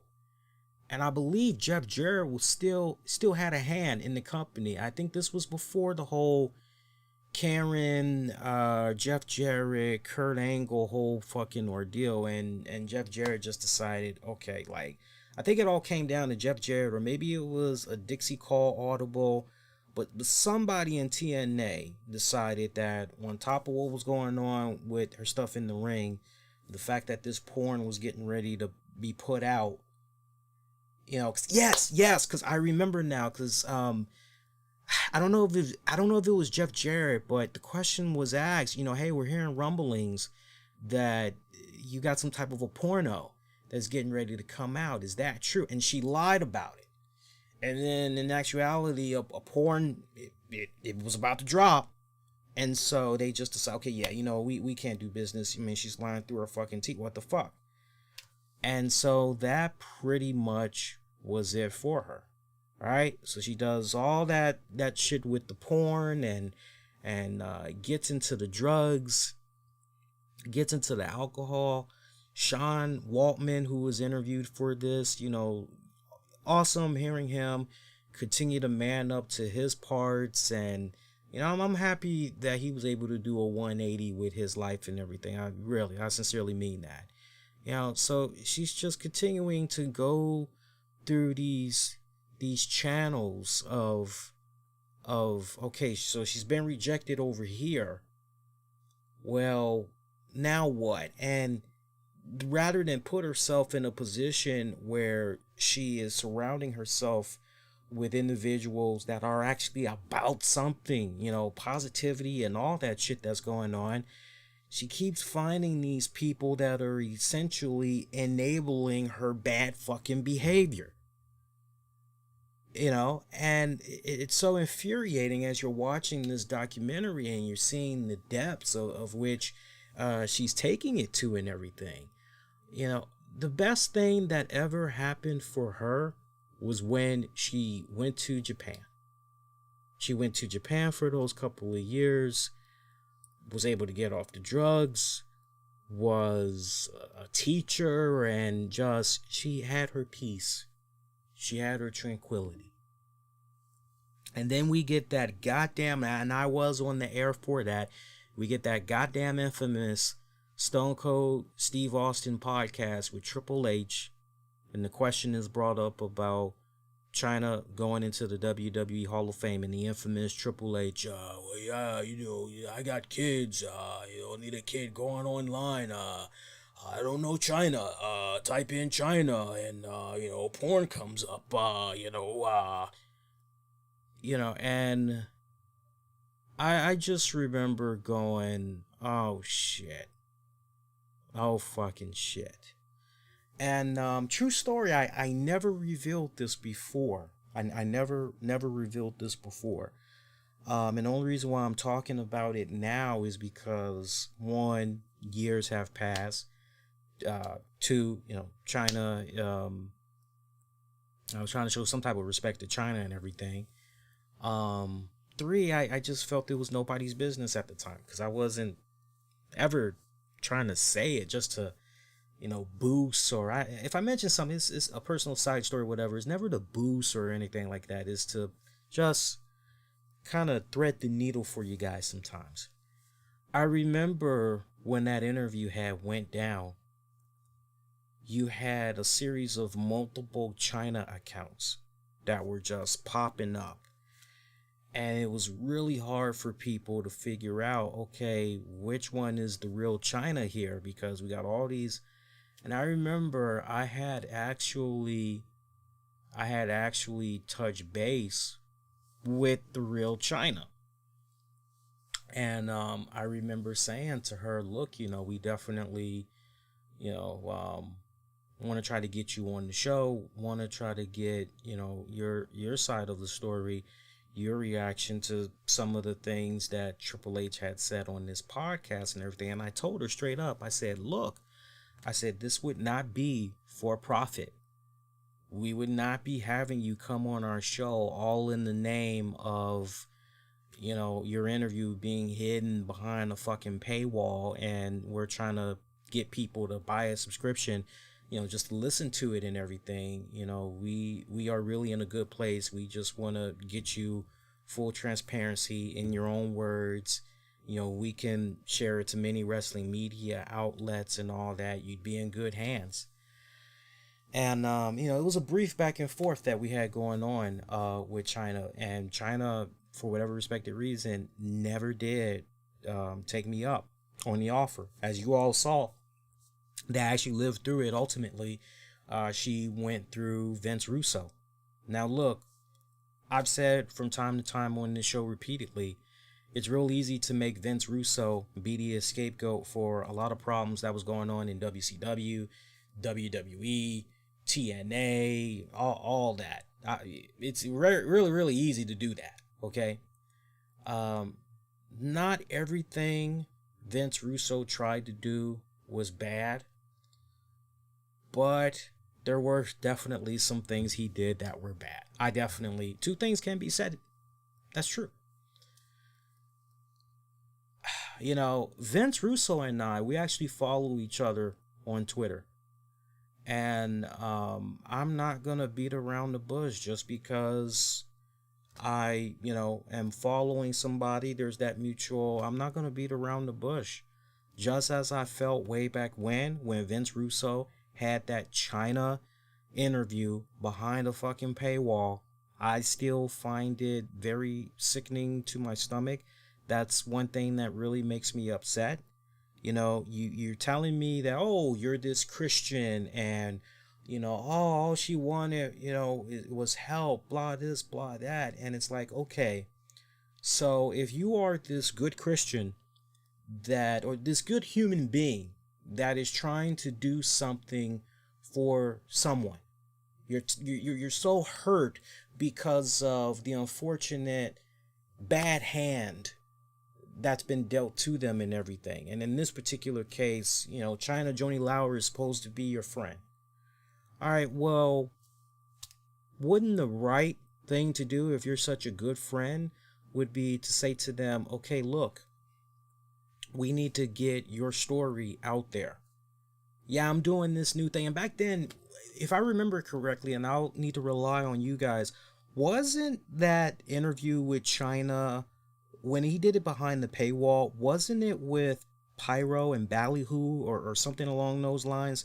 I believe that was the first endeavor, way before it became the Russo brand that you guys have come to know and love, and he's got all these different personalities that's connected now with it and associated with it and everything. Back then it was just Pyro and Ballyhoo basically. And it was essentially him and this other guy, and what happened with him and that other guy, his webmaster or whatever, that was pretty ugly how all of that just fucking, that's a good Bing Google search on your own time when you get a free chance. But it's like, okay, if you really mean well, hey Chyna, I gotta be honest with you, I was gonna make this interview, I was gonna put some snippets out there online, some teasers, and really try to lure people in with the subscription and all that, because this is a new business endeavor for me. But you know what? I'm so taken back by everything that's going on with you that if you would allow me, I want to try to use my resources. I want to try to get you the help that you so desperately need. If you are somebody's friend, I don't know about you guys, but if you're truly somebody's friend, and in that particular situation, you're going to be like, okay, you know what, dude? Let me talk to the wifey. Let me talk to the husband. Let me see what's going on here. Let's see if we can pull some strings, and let's see if we can get you back over here. You can stay with us. We will get you all the help that you need, and blah this and blah that. Let's make it happen. And for me, that always rubbed me the wrong way. Always fucking rubbed me the wrong way. I mean, Russo came off very, very personable, to date, because we've seen him off and on now in some of these wrestling documentaries in recent years and everything. And some could definitely make the argument this was the most human that Russo has looked, if not ever. But for me, and if I was the producer, I would have been like, what do you say to those that honestly felt you were no different than some of those people that were exploiting her and using her to get what they wanted? What would you say to those that felt you're no different? Yeah, you might be hiding behind a cloth, you might be hiding behind the cross and everything, but you're in the same hustle as these other guys. What makes you any different? I'm very curious what his response to that would have been. And I remember when he caught so much heat back then for that interview being behind a paywall. I remember how he tried to just half-ass try to defend himself, and it's like, nah man, you can't spin this. You cannot fucking spin this, But you get this fucking manager, Anthony Alzado, who ultimately has Chyna come back to America because she's having visa problems. She is fucking having visa problems. And, you know, in order to really duke this out and really squash this shit, she needs money. And she just doesn't have the fucking money. So she ultimately has to come back to the United States. And this manager, Anthony Elzaldo, you know, gets her to come back. You know, one of the questions, you know, are you on any drugs? Are you taking anything? And she's like, no, you know, I'm good. What? But I am taking this little thing over here and this little thing over here. And you're going, okay, you're taking fucking drugs. What the fuck is wrong with you? She's doing these series of autograph signings and these Comic-Con thingamajiggas. And she had no business doing any of that shit. She needs money. So, you know, doing these fucking topless fucking, you know, hey, you got 20, 30, 40, $50. She'll show you her tits. You know, like, what the fuck? She's doing the porn. Ultimately, she does the fucking porn shit. It's like, what she needed was fucking help. And fuck Dr. Drew. Seriously, fuck Dr. Drew. I mean, Dr. Drew is no fucking saint. I'm sorry. He is no fucking saint. When I look at Dr. Drew, I think of the actress that played Red Sonja. I think of Flavor Flav. I think of Mike Starr, the original bassist of Alice in Chains. I think of Rodney King. I think of Chyna. I just think of all the people that had came through Dr. Drew's Celebrity House on fucking VH1. Okay, and for me, I did not like at all the exploitation that was being done to these individuals that so desperately needed fucking help. They should have been able to get the help that they need without the fucking cameras and shit being on them 24 fucking 7, all in the name of Nielsen ratings. So, you know, sorry, not sorry, but yeah, Dr. Drew can eat a big fat dick as far as I'm concerned and everything. But that Anthony manager dude, most cringeworthy line out of that whole fucking documentary. You know, I'm not your manager. When she fired, he was like, I'm not your manager. I'm your soulmate. Wait, what? Like, what, dude? I mean, that was just cringe on a whole new level. And then him basically telling Dr. Drew, I will say this much about Dr. Drew. I guess, I don't know what they were doing there. I don't know if that was like a web conference call. I don't know how they were conducting that interview with Dr. Drew. But Anthony's trying to get Chyna some subscription for prescription rather, not subscription. He's trying to get her some prescription for some type of drugs. And Dr. Drew is basically saying, look, this is a dangerous game that you're playing here because this is some serious roulette. You mix this with these other drugs, you mix this with some alcohol, we're going to have some serious problems.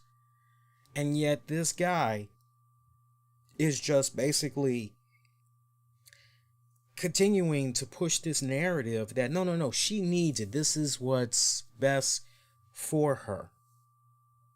Not a good guy. Eric, the fucking director of this film, at the time that he was doing his thing, he's a fucking drug addict. Oh my god. Oh my fucking god. And then when it came to her death, wait a minute, can we just pump the brakes a little bit? Can we pump the brakes a little bit? What about when the fucking director and them, when they tried to get Chyna to reunite with her mom?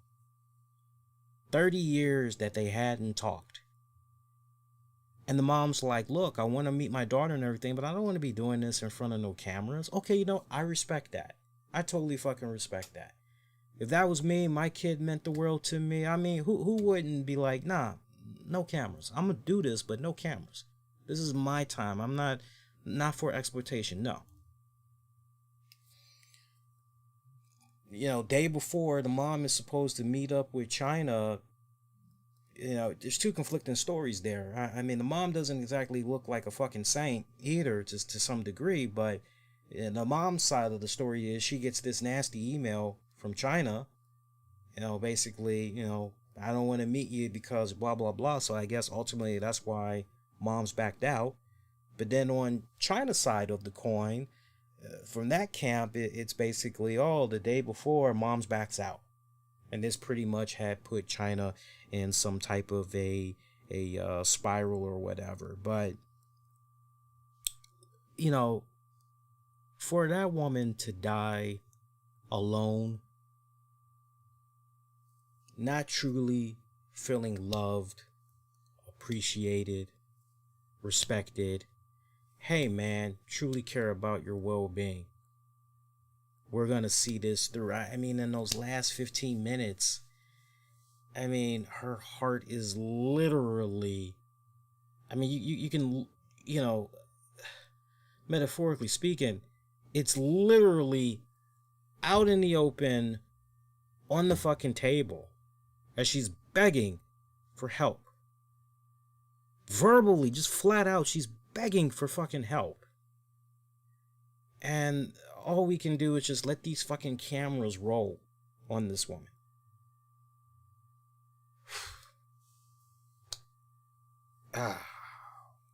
So, a couple of days go by.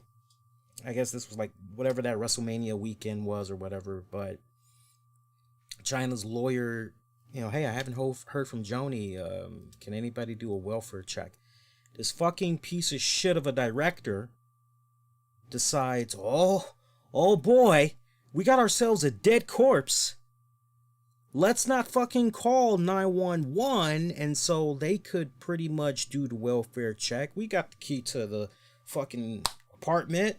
We'll just unlock the door, step to the side, let the police do their thing, and that's pretty much it. No. What we decide to do instead is we're gonna basically take a fucking camera crew, help ourselves into that bad boy, and yeah.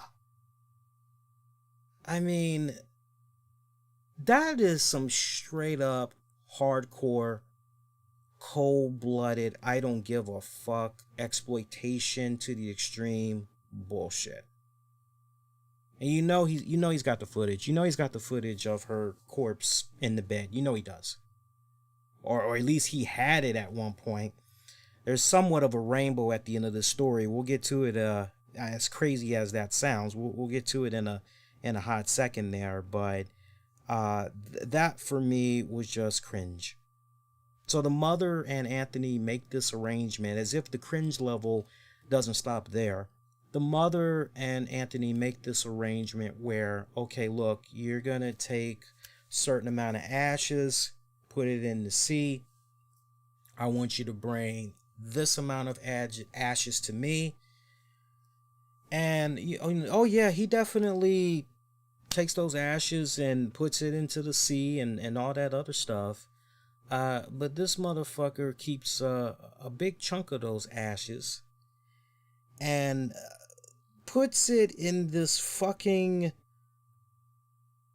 his version of an urn, basically, and does the shittiest, crappiest memorial service ever for a wrestler in pro wrestling history. Tasteless, nauseating. When I think about celebrities that died essentially broke and penniless, or just, man, what a fucked up way to go out, Sherman Hemsley comes to mind. Sherman Hemsley, Amen, the Jeffersons. You would have thought that, royalties alone from the Jeffersons, that man set for life. Man had demons. All said and done, died broke, penniless, alone, in a trailer park in Texas. We got this woman, Chyna, that died alone, feeling however she felt. And, she dies alone. And this is the type of a memorial service that she gets. Oh my God. Yeah. Just bullshit. So that director, because we get the final credits and everything, that director gets charged for distribution and possession of drugs. And pretty much everyone else involved, they kind of meet similar charges to a degree, but they ultimately would lose possession of all of this footage. So one thing that's kind of lurking in the air right now is, okay, so who put this together? Because it wasn't Evan Husney and Jason Eisner, the Dark Side of the Ring guys. They were not the ones that put this documentary together. It was some other guys. I wish I could get more information from you guys. Full disclosure, I actually reached out 2 weeks ago to the good kind people over at Vice. And I said, look, you got this Chyna doc getting ready to come out. Whoever is behind this, that put it together and everything, would love to talk with them. And my buddy Mish, Wrestling Soup, he'll back me up, because I told him, I said, look, I said, this is in the works. You up for tag team? And then Mish was like, yeah, you want me there? Yeah, if it goes down, let me know. So, but we didn't hear anything back, which is kind of weird, because that's usually not like Vice, because Vice is usually, let's do it. Yeah, what you got, what's the options? Okay, yeah, let's do it. This particular team behind this particular project, yeah, they just, I don't know. I don't know, but you had three guys there, a director, a co-producer, who just had this, it seemed as though this guy was trying very hard to buddy up to Chyna and have some type of a intimate relationship with it. Very cringe, I gotta say, very, very cringe. But this producer, yoga instructor, whatever the fuck that was, and then of course the manager, the spiritual advisor, who just, first red flag you hear is, okay, this guy moves to Hollywood. This is way before Chyna says, you're fired, and he's like, I'm not your manager, I'm your soulmate. This is way before that shit. He just goes to Hollywood. It's like, what is going on here? And apparently, I don't know if it's all three of these guys, because the information escapes me right now, but apparently, I think it's all three of these guys. I'm not really sure. But apparently, there's a podcast that these guys do. This Anthony Elzado guy, all this fucked up shit, the way he was an enabler for Chyna, and he had the audacity to be interviewed for this documentary. What does that tell you? That tells you this guy, like, I did nothing wrong. I did nothing wrong, right? Just wow. What balls? What serious balls? This girl needed some serious fucking help, and it's just so sad, because real talk. I've had an estranged relationship with my mom for 15 years now, and I don't ever see it being repaired. I just don't. I've been asked by the wifey, I've been asked by friends, would you ever? No. Flat out, no. That's about as deep as I'm gonna go with that. So when I tell you guys, I understanding Chyna's childhood growing up, trust me, I know where she was coming from. But much like her, my mom was a drug addict. And she was a drug addict for, my God, maybe 13. I was age 13, so maybe like from age 13 to 17. So 4 years there, my mom was a drug addict. And to come home every day and watch different shit just fucking disappear. Comic book collection, Magic the Gathering cards, your TV, your dresser, ultimately your bed. Like, you just never knew what the fuck was gonna was going to disappear by the time you got home from school, but it was guaranteed something was going to be missing by the time you got home.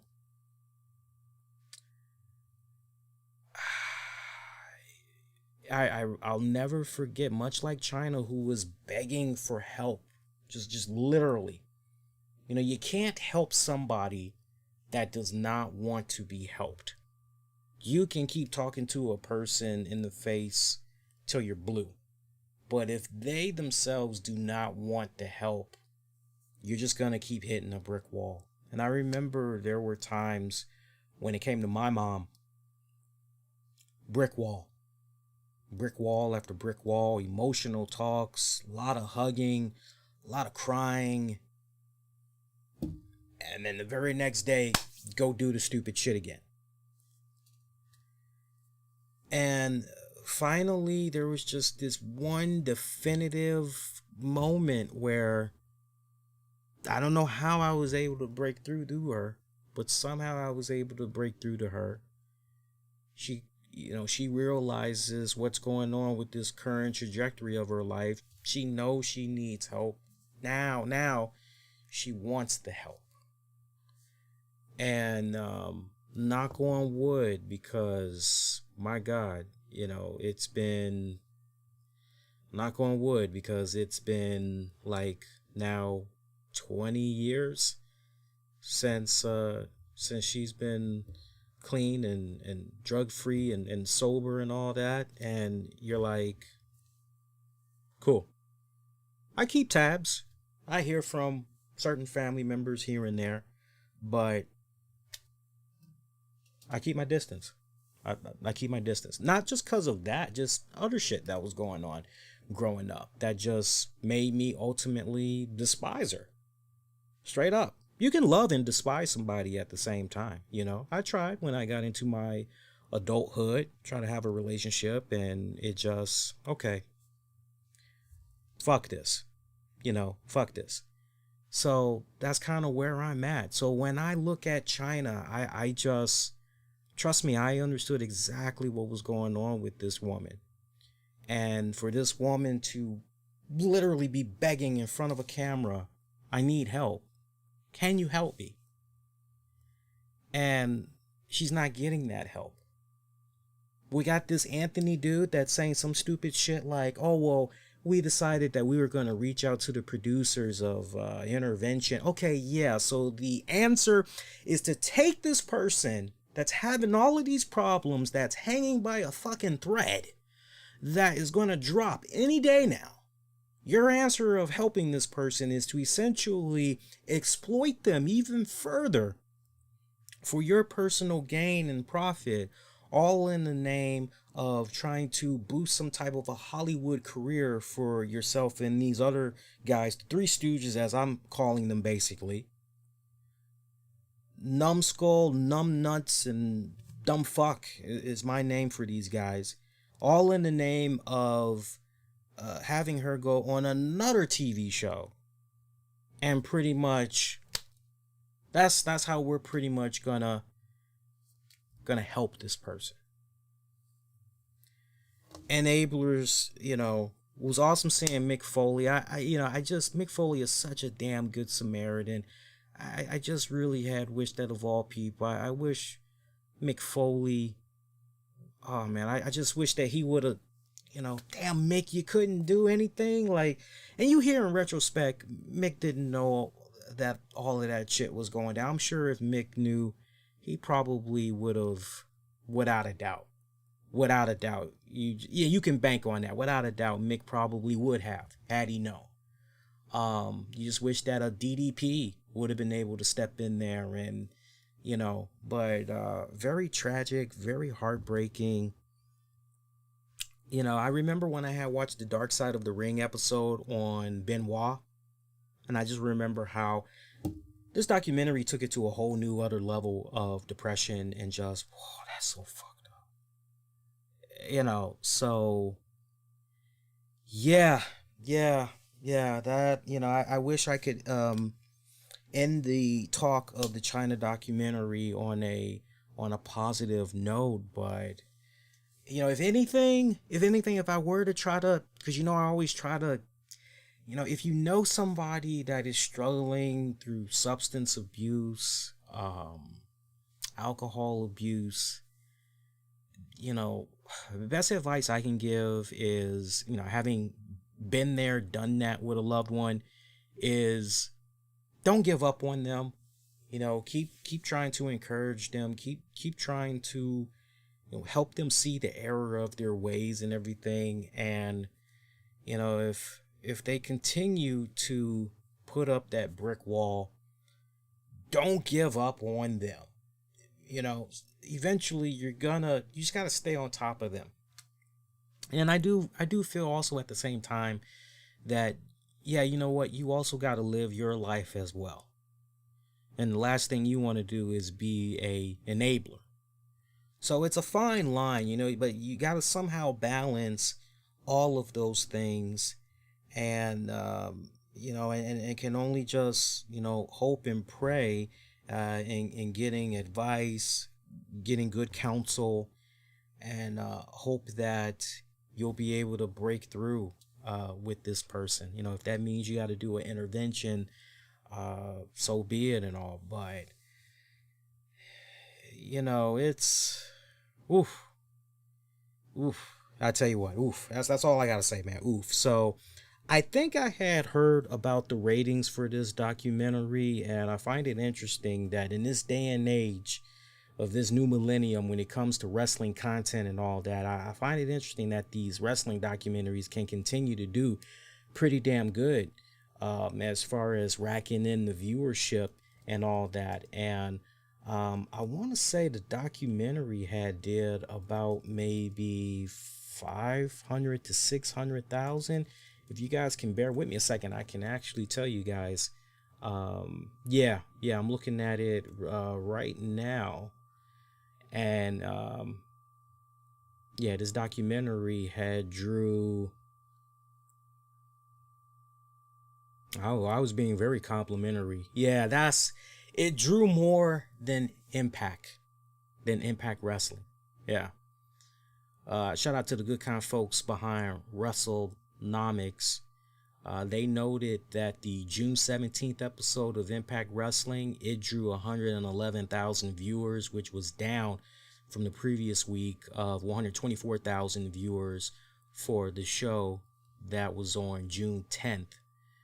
And this number happens to be the lowest viewership since May 20th. Also, with regards to that Vice documentary on Chyna, same night that overlapped the final hour of Impact Wrestling, was watched by 158,000 viewers. Because remember, that Chyna doc was in the 9 p.m. to 11 time slot. And that's usually the slot for Dark Side of the Ring. So kind of interesting, the low number, because the previous other episodes, they had pretty much did, pretty good and everything. Going back to Impact one more time, with regards to ages 18 to 49, that pretty much was watched by about 39,000 viewers, 27,000 less than the 66,000 who tuned in to watch the Chyna documentary. So that's where things pretty much stand with regards to that Chyna doc. So let's try to lighten up the mood a little bit, because I don't want to end the show on a Debbie Downer. I'll try to end it on some positive notes for you guys. For example, we got the numbers now for AEW Dynamite. Did pretty good in their final Friday night time slot. It looks like the show drew a 0.2 rating in the 18 to 49 demographic and got about 551,000 viewers. So that's actually up 5% and 13% from the previous week's 0.19 demo rating and the audience number of 487,000. So that's pretty good. And as you all know, AEW is going to be on Saturday this coming weekend. Not Wednesday, not Friday. They're going to be on Saturday. And then June 30th, they'll be going back to their Wednesday night time slot. So Also had heard some news on AEW Rampage. It looks like we now kind of have an idea on where that first episode of Rampage is going to be happening. Bear with me a second here. I'm trying to see if I'll come back to that AEW Rampage in a hot second. NXT, meanwhile, the June 15th episode, we got the viewership and the ratings for that. Remember, that was the episode where Samoa Joe made his return. 695,000 viewers is what NXT had did last Tuesday. So slight increase from the previous week's number of 669,000. So that's actually pretty damn good. With regards to that 18 to 49 demo, pretty much stayed consistent with last week's 0.19 rating. So not bad. I'm a little bit more curious about the quarter segment breakdown for the viewership and all of that. So we'll talk a little bit more about that on Wednesday's show and everything. We already told you about Impact drawing its lower viewership rating since May. And remember, on that episode of Impact, Don Callis was essentially fired from Impact Wrestling.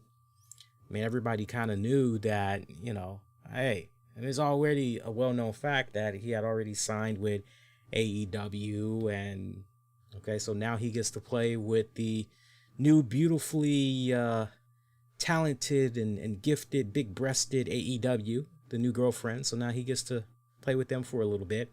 Also, Impact is going to be holding a tryout in Salt Lake City, Utah. Scott D'Amore and Doc Gallows are going to be on hand to look at prospects. This is going to be happening on August 17th. So you guys that might be interested in checking that out, you might want to, you're going to be in the Salt Lake City area, you might want to look up Devotion Wrestling. Look them up on social media and they'll pretty much have all the information for you guys. Limited spots are available. The cost is $150. $150. So you can't beat that, just to basically get some really good scouts, tell you pretty much what's working, what's not working, make a few connections and see what maybe will happen down the road there. It's a nice little gamble. It's a nice little gamble for yourself. Let's see. We were talking about AEW Rampage. So I think we now know the location for the season premiere of AEW Rampage. Remember, that's supposed to be happening on Friday, August 13th. That's going to be the premiere episode. Looks like it's going to be taking place in Pittsburgh, Pennsylvania. Man, on Monday, the company had announced a special 2-night run at the Peterson Evans Center. AEW will take place from the building on August 11th, followed by the first ever AEW Rampage that's going to be on August 13th. Tickets won't be going on sale until later this week for those events. Tickets will go on sale this Friday, 10 a.m. Eastern, for those of you that maybe are interested. NBA playoffs is heating up, man. I gotta say, when I was watching the 76ers take on the Hawks, I was pretty confident that the 76ers were going to get the job done. I really felt that they were going to rise to the occasion, and they didn't. And I'm really, really concerned about 24-year-old Ben Simmons. Just some of the stuff that I was seeing of this man, especially that one play where he's in the paint and he's 6'10", 6'11". All he got to do is just throw it down in the hole. Like, he's already in the paint.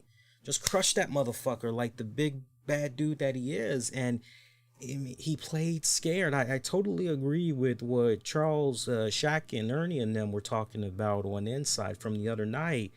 And, of course, now you've got everybody that's saying, hey, maybe it's time that the 76ers actually trade Ben Simmons in the offseason. Ben already said he would love to remain with the 76ers.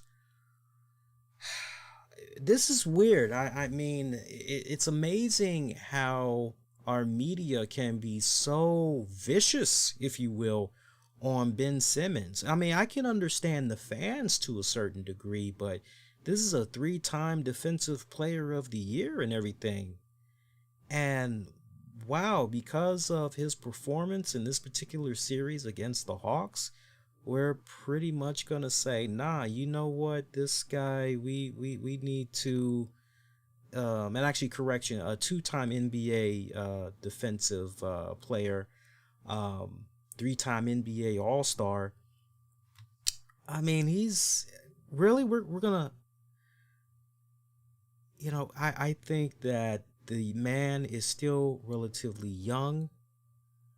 He needs a lot more of that playoff experience. How are guys like Ben and others, how are they supposed to get better if, one, they've never had the experience, and two, okay, now that you've had that experience, let's now build off of that. Okay, this is where you went wrong. This is how we improve upon that for next go round. I mean, this guy is still just scratching the surface of his pinnacle potential. So this whole, we just need to, and look, I don't even follow the 76ers like that. I don't even they're I follow a handful of teams, so I'm not faithful to just one team. I think the scrutiny that Ben Simmons is under right now, I think it's unwarranted. I think it's unjust. I mean, this is honestly a young man that, when it counted the most, you could almost say that he kind of essentially choked when his team needed him the most. And I tell you what, I didn't appreciate Doc Rivers, and I love Doc Rivers. I got a lot of respect for Doc Rivers, but I did not think it was within bounds the way that Coach Rivers essentially threw Ben Simmons under the bus. Wasn't really a fan of that. I think what he should have said was, there's definitely some things going into the off season that myself, Ben, the whole team, that we need to work on. Look, this was my first season being the head coach for this team, and I gotta say, these guys, they played their asses off. I got to give them a lot of props. We are going to learn from this. This was a big learning experience for us all. And I promise you, we will be back here again next year, and it will be a different conversation. Just like that. Just keep it just like that and move it fucking right along. Just my personal thoughts. So there were no games on tonight, but Sunday, Clippers had beat the Phoenix Suns, Suns had beat the Clippers 120-114. So Suns lead the series 1-0, and we already told you guys about the Hawks. So Hawks, they advance to now game 1 of the Eastern Conference Finals. And way it's looking right now, just kind of, I'm going to say for the NBA Finals, just based on what I've been seeing so far, I'm going to say, man, Clippers, you ain't got Kawhi. I don't know, man. I don't know. I don't know. That's a real... I'm going to say Clippers in the NBA Finals. And I'm going to say...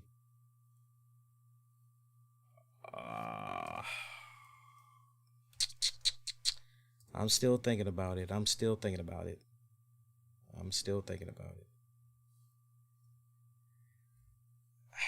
going to say Clippers in the NBA Finals. And, man, I really, really want to go with the Bucks. I'm really leaning more towards the Bucks. I'm going to go with the Bucks. I think it's going to be Bucks and Clippers for the NBA Finals. I'm going to say for this Hawks Bucks series. Game 1 is going to be on Wednesday. Bucks by game 5. I'm going to say Bucks win game 5. I'm going to say series going to be over by game 5 for the Bucks. Meanwhile, looking at Clippers Suns, I'm going to say actually that's going to go to game 6. I'm going to say that's going to go to game 6, and I'm going to say Clippers. Clippers in 6. So Clippers in 6, Bucks in 5. That's how I'm looking at it. But yeah, Clippers, Bucks for the NBA Finals. So we'll see how that pans out. All right. So other than that, I don't know how long we've been on the air now. See, we came on at about 11:15, 12:15. So we got like a little bit over a 2+ hour show. I think we could go ahead and we could start winding it down now. So let's do this. When it comes to Wednesday's show, it's amazing because I didn't think I was going to be talking about the Chyna doc that long. That's why I had said, I don't think this is going to be a 2-hour show, but that's how this kind of maps out sometimes, and I'm okay with that. So look, this is what we'll do. Since we're coming right back Wednesday, and we'll be talking about NXT. It's been a minute since I peeked my head in there on AEW Dark and Elevation. I'll definitely give you guys some thoughts about Dark and Elevation on Wednesday's show. And we'll definitely open up the phone lines as well for you guys that maybe want to call into the show. So that should be a pretty solid show. And to Steve in the chat, they don't have Kawhi Leonard, the Clippers. Yeah, we talked about that the other day, and I hope that kind of translated here on this show tonight. I am considering the fact that they do not have Kawhi Leonard right now, who most likely is done for just the rest of the season because he's got a sprained ankle. So last thing you want to do is aggravate that even further, and then the next thing you know, the guy's going to be out much longer. Makes more sense to just rehab him, and I am still rather confident that Clippers will get the job done against the Suns. So again, we'll see how that series plays out. But yeah, Wednesday we'll talk AEW, we'll talk NXT, we'll talk in between a few more headlines. Also, I've been wanting to talk about it on the show, and if it wasn't for talking about the Chyna documentary, we would have talked about it on this show. I want to talk more about AEW not being cash flow positive right now. So we're definitely going to do that at the very top of Wednesday's show. So tune in for that. That should be pretty good. As you guys get ready to make your, and again, we'll have the phone lines open on that show for sure. Maybe we could actually open up the show with the phone line before we go really knee deep into the show and all that. I'll probably put a poll out. And I think first thing I'll do is when I poll you guys, I'll ask you guys, look, Wednesday show, would you like to be able to call in? And if so, we're going to be on at this time. This is when you would be able to call in, find out, get a gauge from you guys, find out what's going on, and pretty much go from there. But as I get ready to make my exit and you guys get ready to make your exit, shout out to those of you that's going to be watching this for on demand, particularly, please make sure you hit that like, hit that subscribe, share. You do any of those things, really just focus on the like button. Just hit the like button. Helps YouTube push our content more to more folks to be able to discover with these. Appreciate that in advance. And you can get on me, get at me rather. Get on me. No, don't get on me, please. No. Get at me on Twitter, Facebook, Instagram. Use the keywords, the RCWR show. And that's going to do it. Shout out to everybody that had tuned in live tonight. Appreciate the love and support as always. Appreciate those of you that had tuned in, checked out the show, or going to be checking out the show for on demand, and definitely on the downloads. For those of you waiting on the audio version of this, give me about 30 minutes, and I should, well, actually, you know what? 45 minutes, because sadly we were having some technical issues earlier, so I don't have the actual audio that's usually recording as I'm talking. So I'm gonna have to actually pull the audio from the web stream, clean that up and all that. So give me about 45 minutes to an hour, and I'll definitely have the episode. If it doesn't get too late, I'll definitely have the episode up for you guys within the next hour. Otherwise, I'll upload it later this afternoon. All right. Till next go around, wishing all y'all to be safe. Most importantly, be kind to one another. Be well, my friends. Y'all take care.